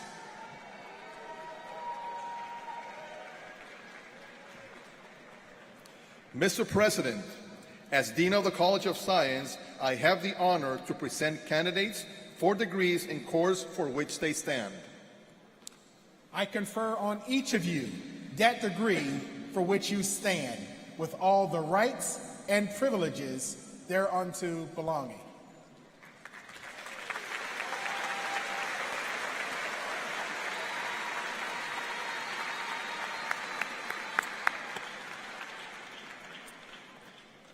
Will the recipients of bachelor's degrees please be seated?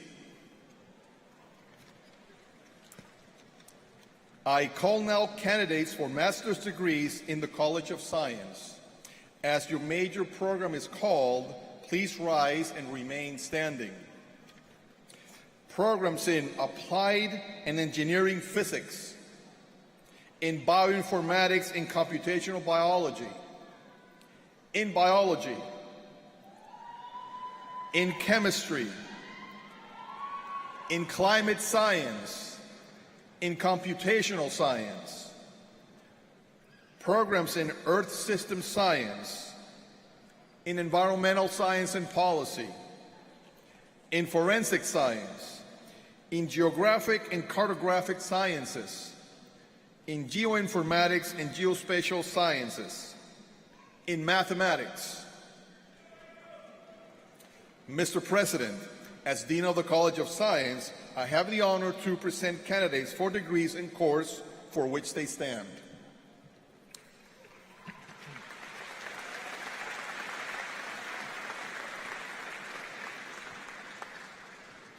I confer on each of you that degree for which you stand, with all the rights and privileges thereunto belonging.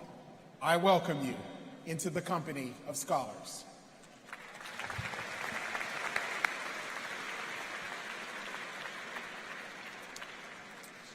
Will the recipients of master's degrees please be seated? Mr. President, the Interim Dean of the College of Education and Human Development, Robert Baker.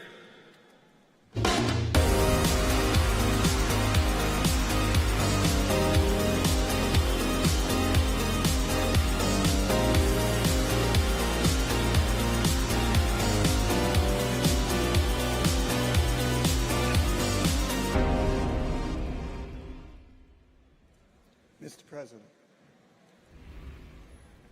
I call now candidates for bachelor's degrees in the College of Education and Human Development. As your major program is called, please rise and remain standing. Majors in Early Childhood Education for Diverse Learners, in Elementary Education, in Health, Fitness, and Recreation Resources, in Kinesiology, in Physical Education, in Sport Management, in Tourism and Event Management.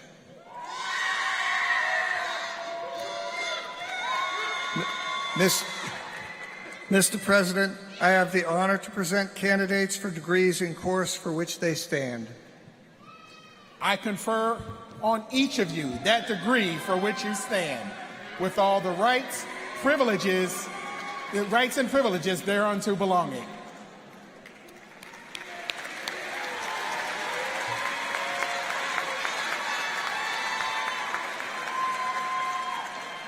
Will the recipients of bachelor's degrees please be seated?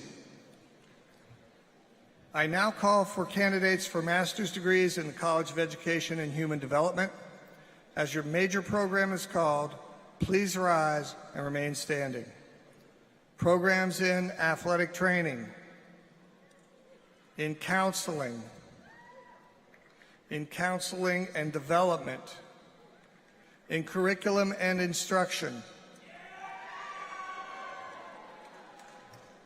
programs in education leadership, in learning design and technology, in educational psychology, in kinesiology,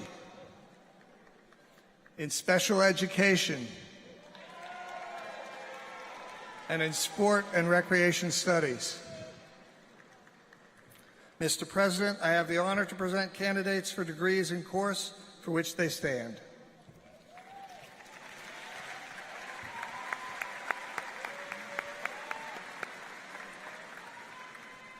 I confer on each of you that degree for which you stand, with all the rights and privileges thereunto belonging.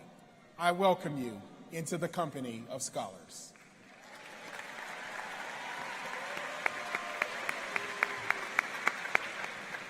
Will recipients of master's degrees please be seated? Mr. President, the Associate Dean in the School of Business, Patrick Soleimani.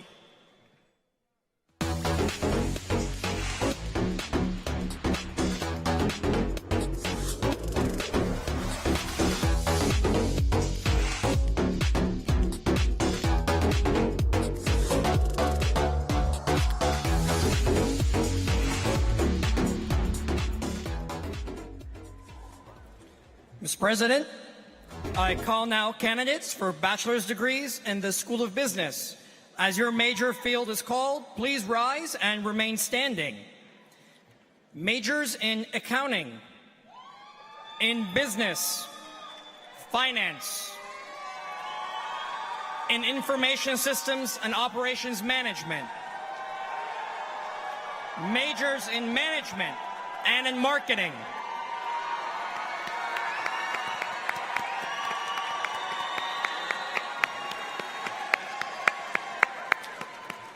Mr. President, as the Associate Dean of the School of Business, I have the honor to present candidates for degrees and course for which they stand.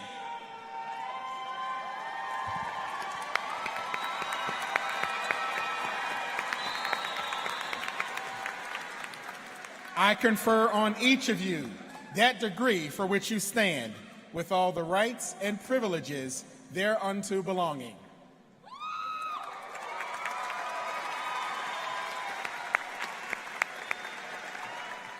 Will the recipients of bachelor's degrees please be seated?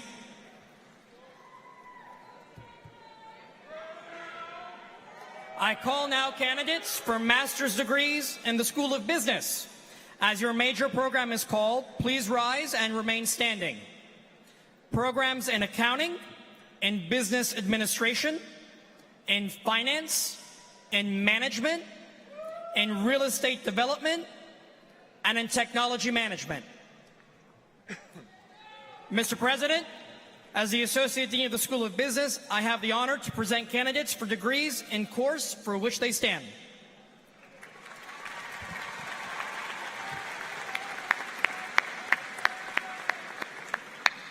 I confer on each of you that degree for which you stand, with all the rights and privileges thereunto belonging. I welcome you into the company of scholars.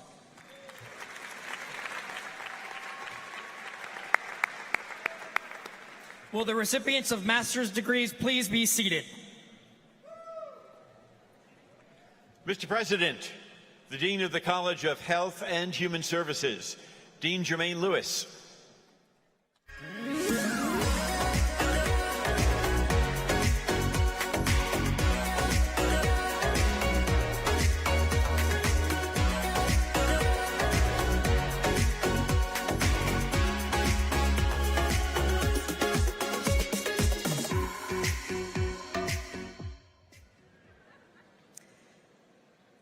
Mr. President,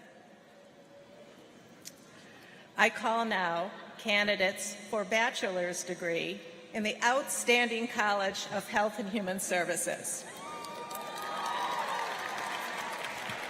As your major field is called, please stand and remain standing.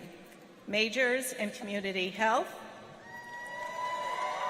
in health administration, in health informatics, in nursing, in rehabilitation science, and in social work.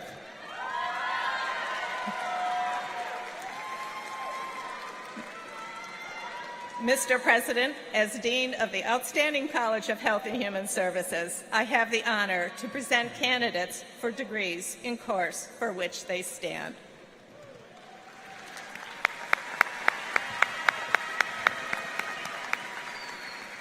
I confer on each of you that degree for which you stand, with all the rights and privileges thereunto belonging.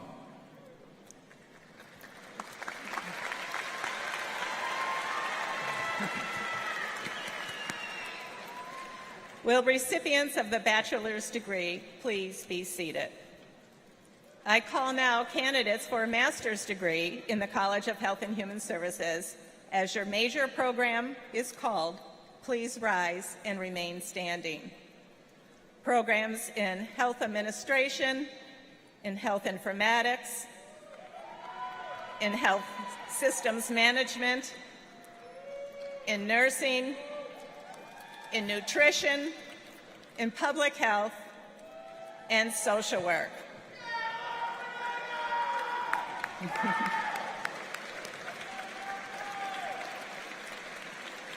Mr. President, as Dean of the College of Health and Human Services, I have the honor to present candidates for degrees in course for which they stand.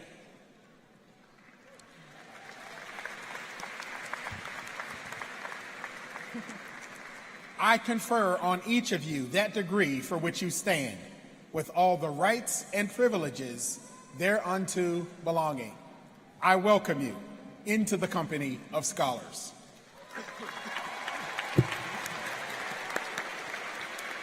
Will the recipients of the master's degrees please be seated? Mr. President, the Dean of the College of Engineering and Computing, Dean Ken Ball.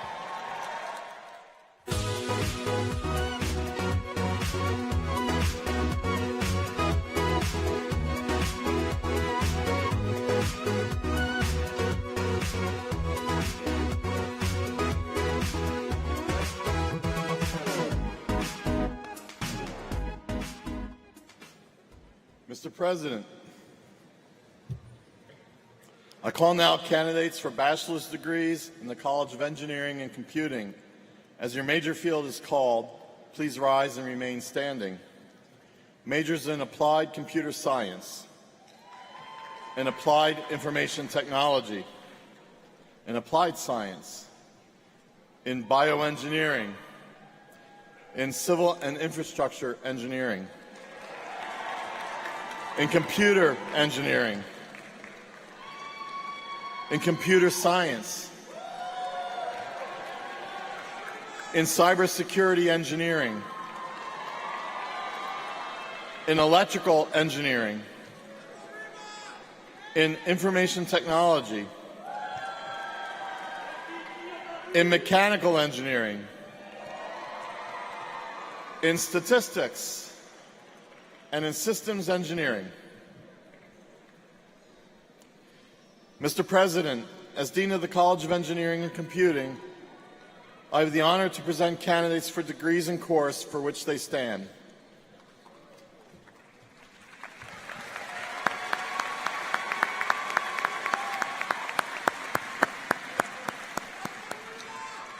I confer on each of you that degree for which you stand, with all the rights and privileges thereunto belonging.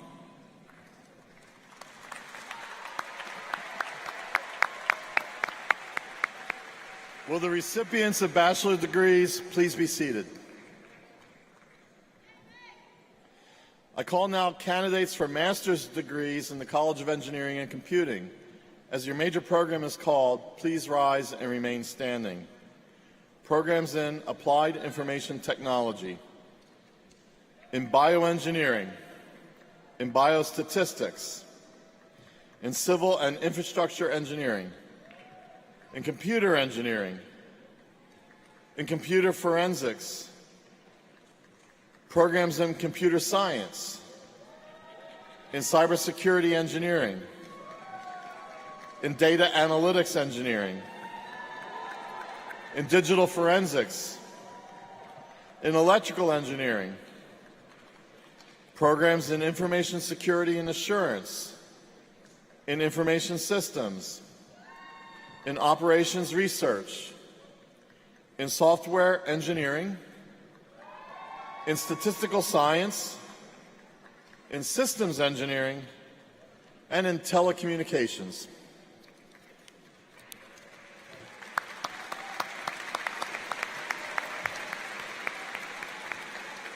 Mr. President, as Dean of the College of Engineering and Computing, I have the honor to present candidates for degrees in course for which they stand.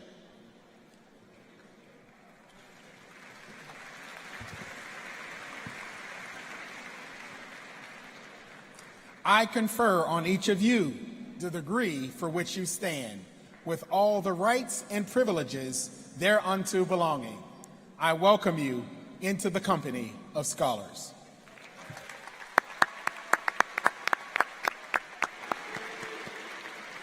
Will the recipients of master's degrees please be seated? Mr. President, the Dean of the College of Visual and Performing Arts,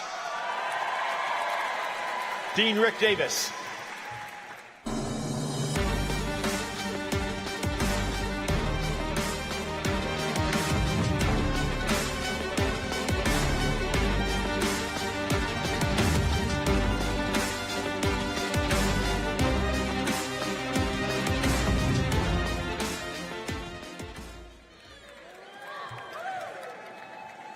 Mr. President, I call now candidates for bachelor's degrees in the College of Visual and Performing Arts. As your major field is called, please rise and remain standing. Majors in art and visual technology, in computer game design, in dance, in film and video studies, in music, and in theater. Mr. President, as Dean of the College of Visual and Performing Arts, I have the honor to present candidates for degrees in course for which they stand.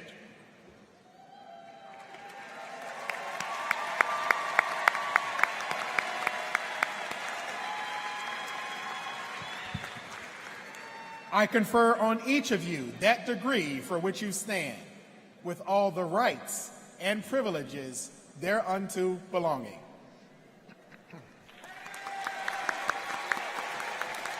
Will the recipients of bachelor's degrees please be seated?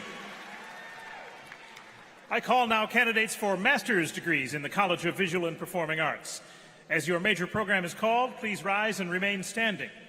Programs in art education, in arts management, in graphic design, in music, and in visual and performing arts.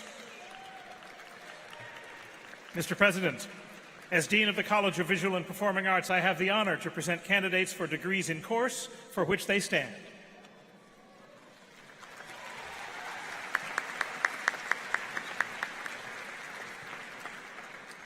I confer on each of you that degree for which you stand, with all the rights and privileges thereunto belonging.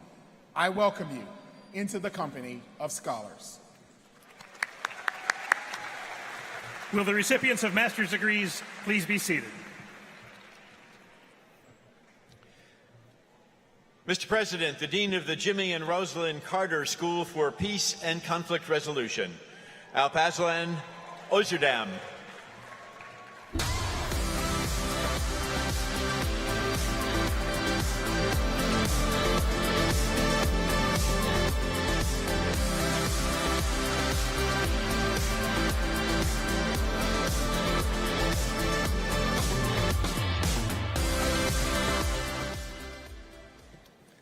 Mr. President, I call now candidates for bachelor's degrees in the most outstanding Jimmy and Rosalind Carter School for Peace and Conflict Resolution. Majors in conflict analysis and resolution.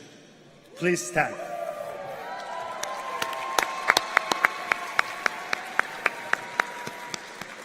Mr. President, I have the honor to present candidates for the degree in course for which they stand.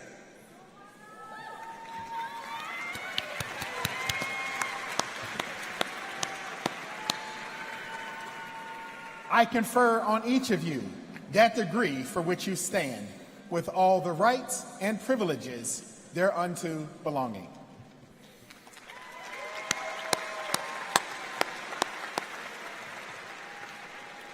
Will the recipients of bachelor's degrees please be seated?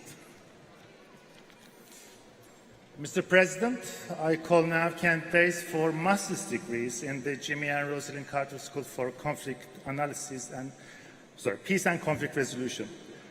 I should get it right.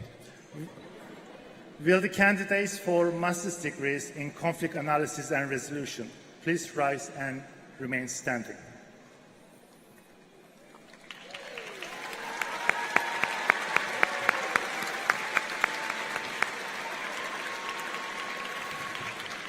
Mr. President, I have the honor to present candidates for the degree in course for which they stand.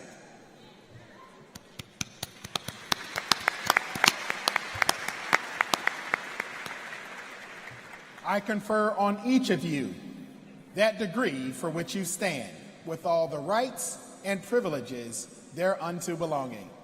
I welcome you into the company of scholars.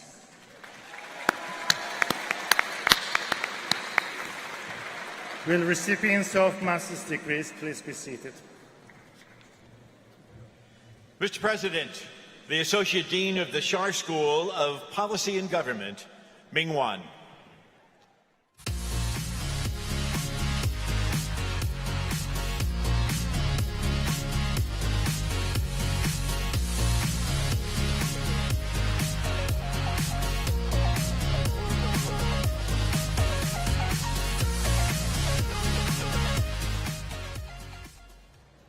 Mr. President, I call now candidates for bachelor degrees in the Schar School of Policy and Government. As your major program is called, please rise and remain standing. Majors in government and international politics and in public administration.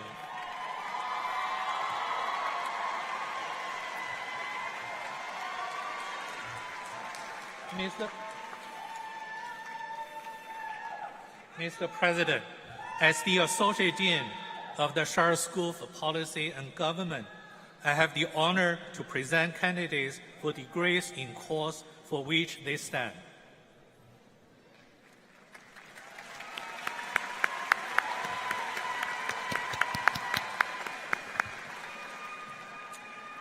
I confer on each of you that degree for which you stand, with all of the rights and privileges thereunto belonging. Will the recipients of bachelor's degrees please be seated?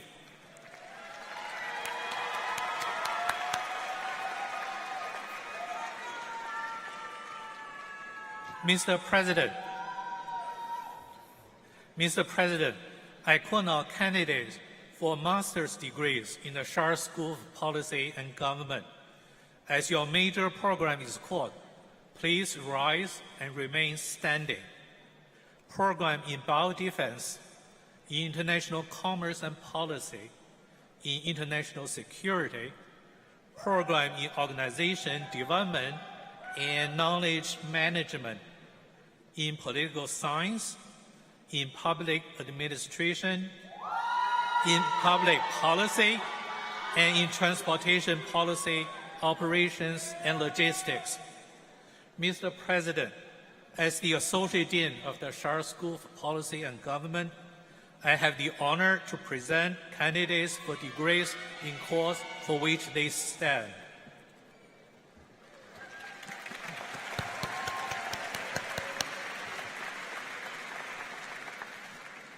I confer on each of you that degree for which you stand, with all of the rights and privileges thereunto belonging. I welcome you into the company of scholars.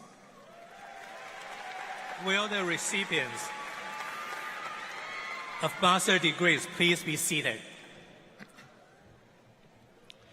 Mr. President, this concludes the awarding of all degrees for the graduating class of 2022.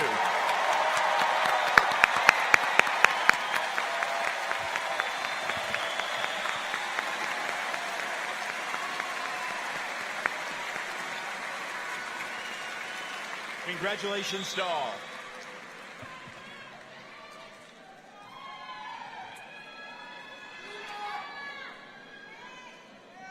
This now completes the conferral of all degrees at George Mason University. Will all degree recipients please stand?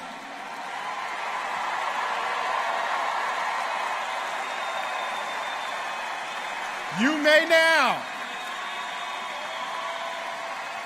move your tassels to the conferred position from right to left.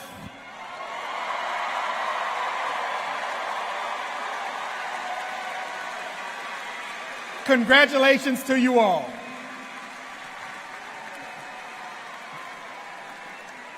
You are now alumni of the George Mason University.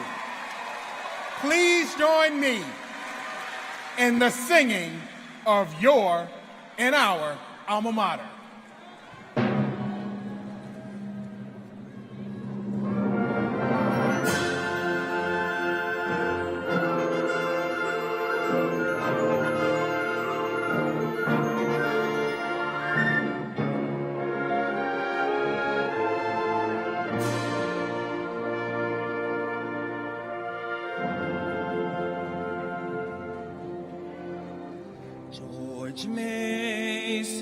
George Mason, we honor you today. Our alma mater is the source of patriots' pride. From far and near around the world we come to learn, side by side. We love our George Mason, we're proud of the green and gold. Those colors stay with us, those colors grow with us, those colors keep us patriots, true and bold.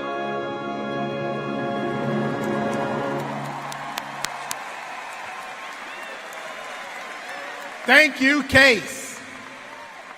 In closing, today, each of you will depart George Mason University as an ambassador for this university. We are so proud to know that Mason will accompany you wherever you go because of how you grew here intellectually, socially, and in so many ways. Best of luck to you all. Go Patriots!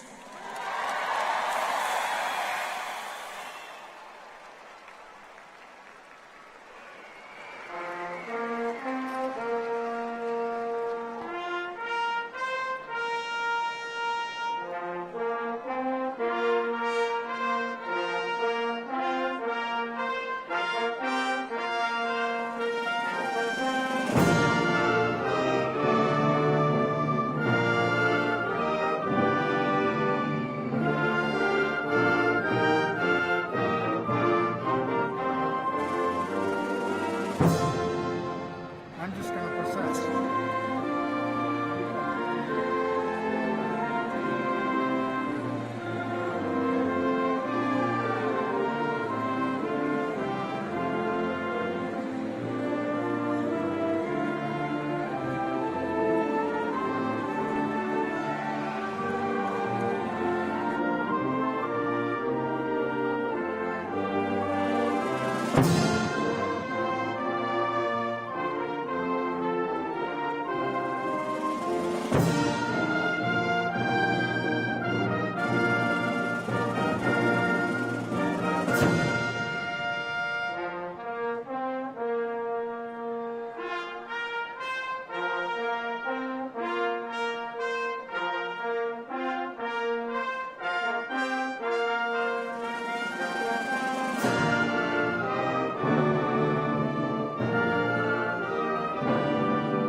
I've been elected. Hold. Second suite, room at 1.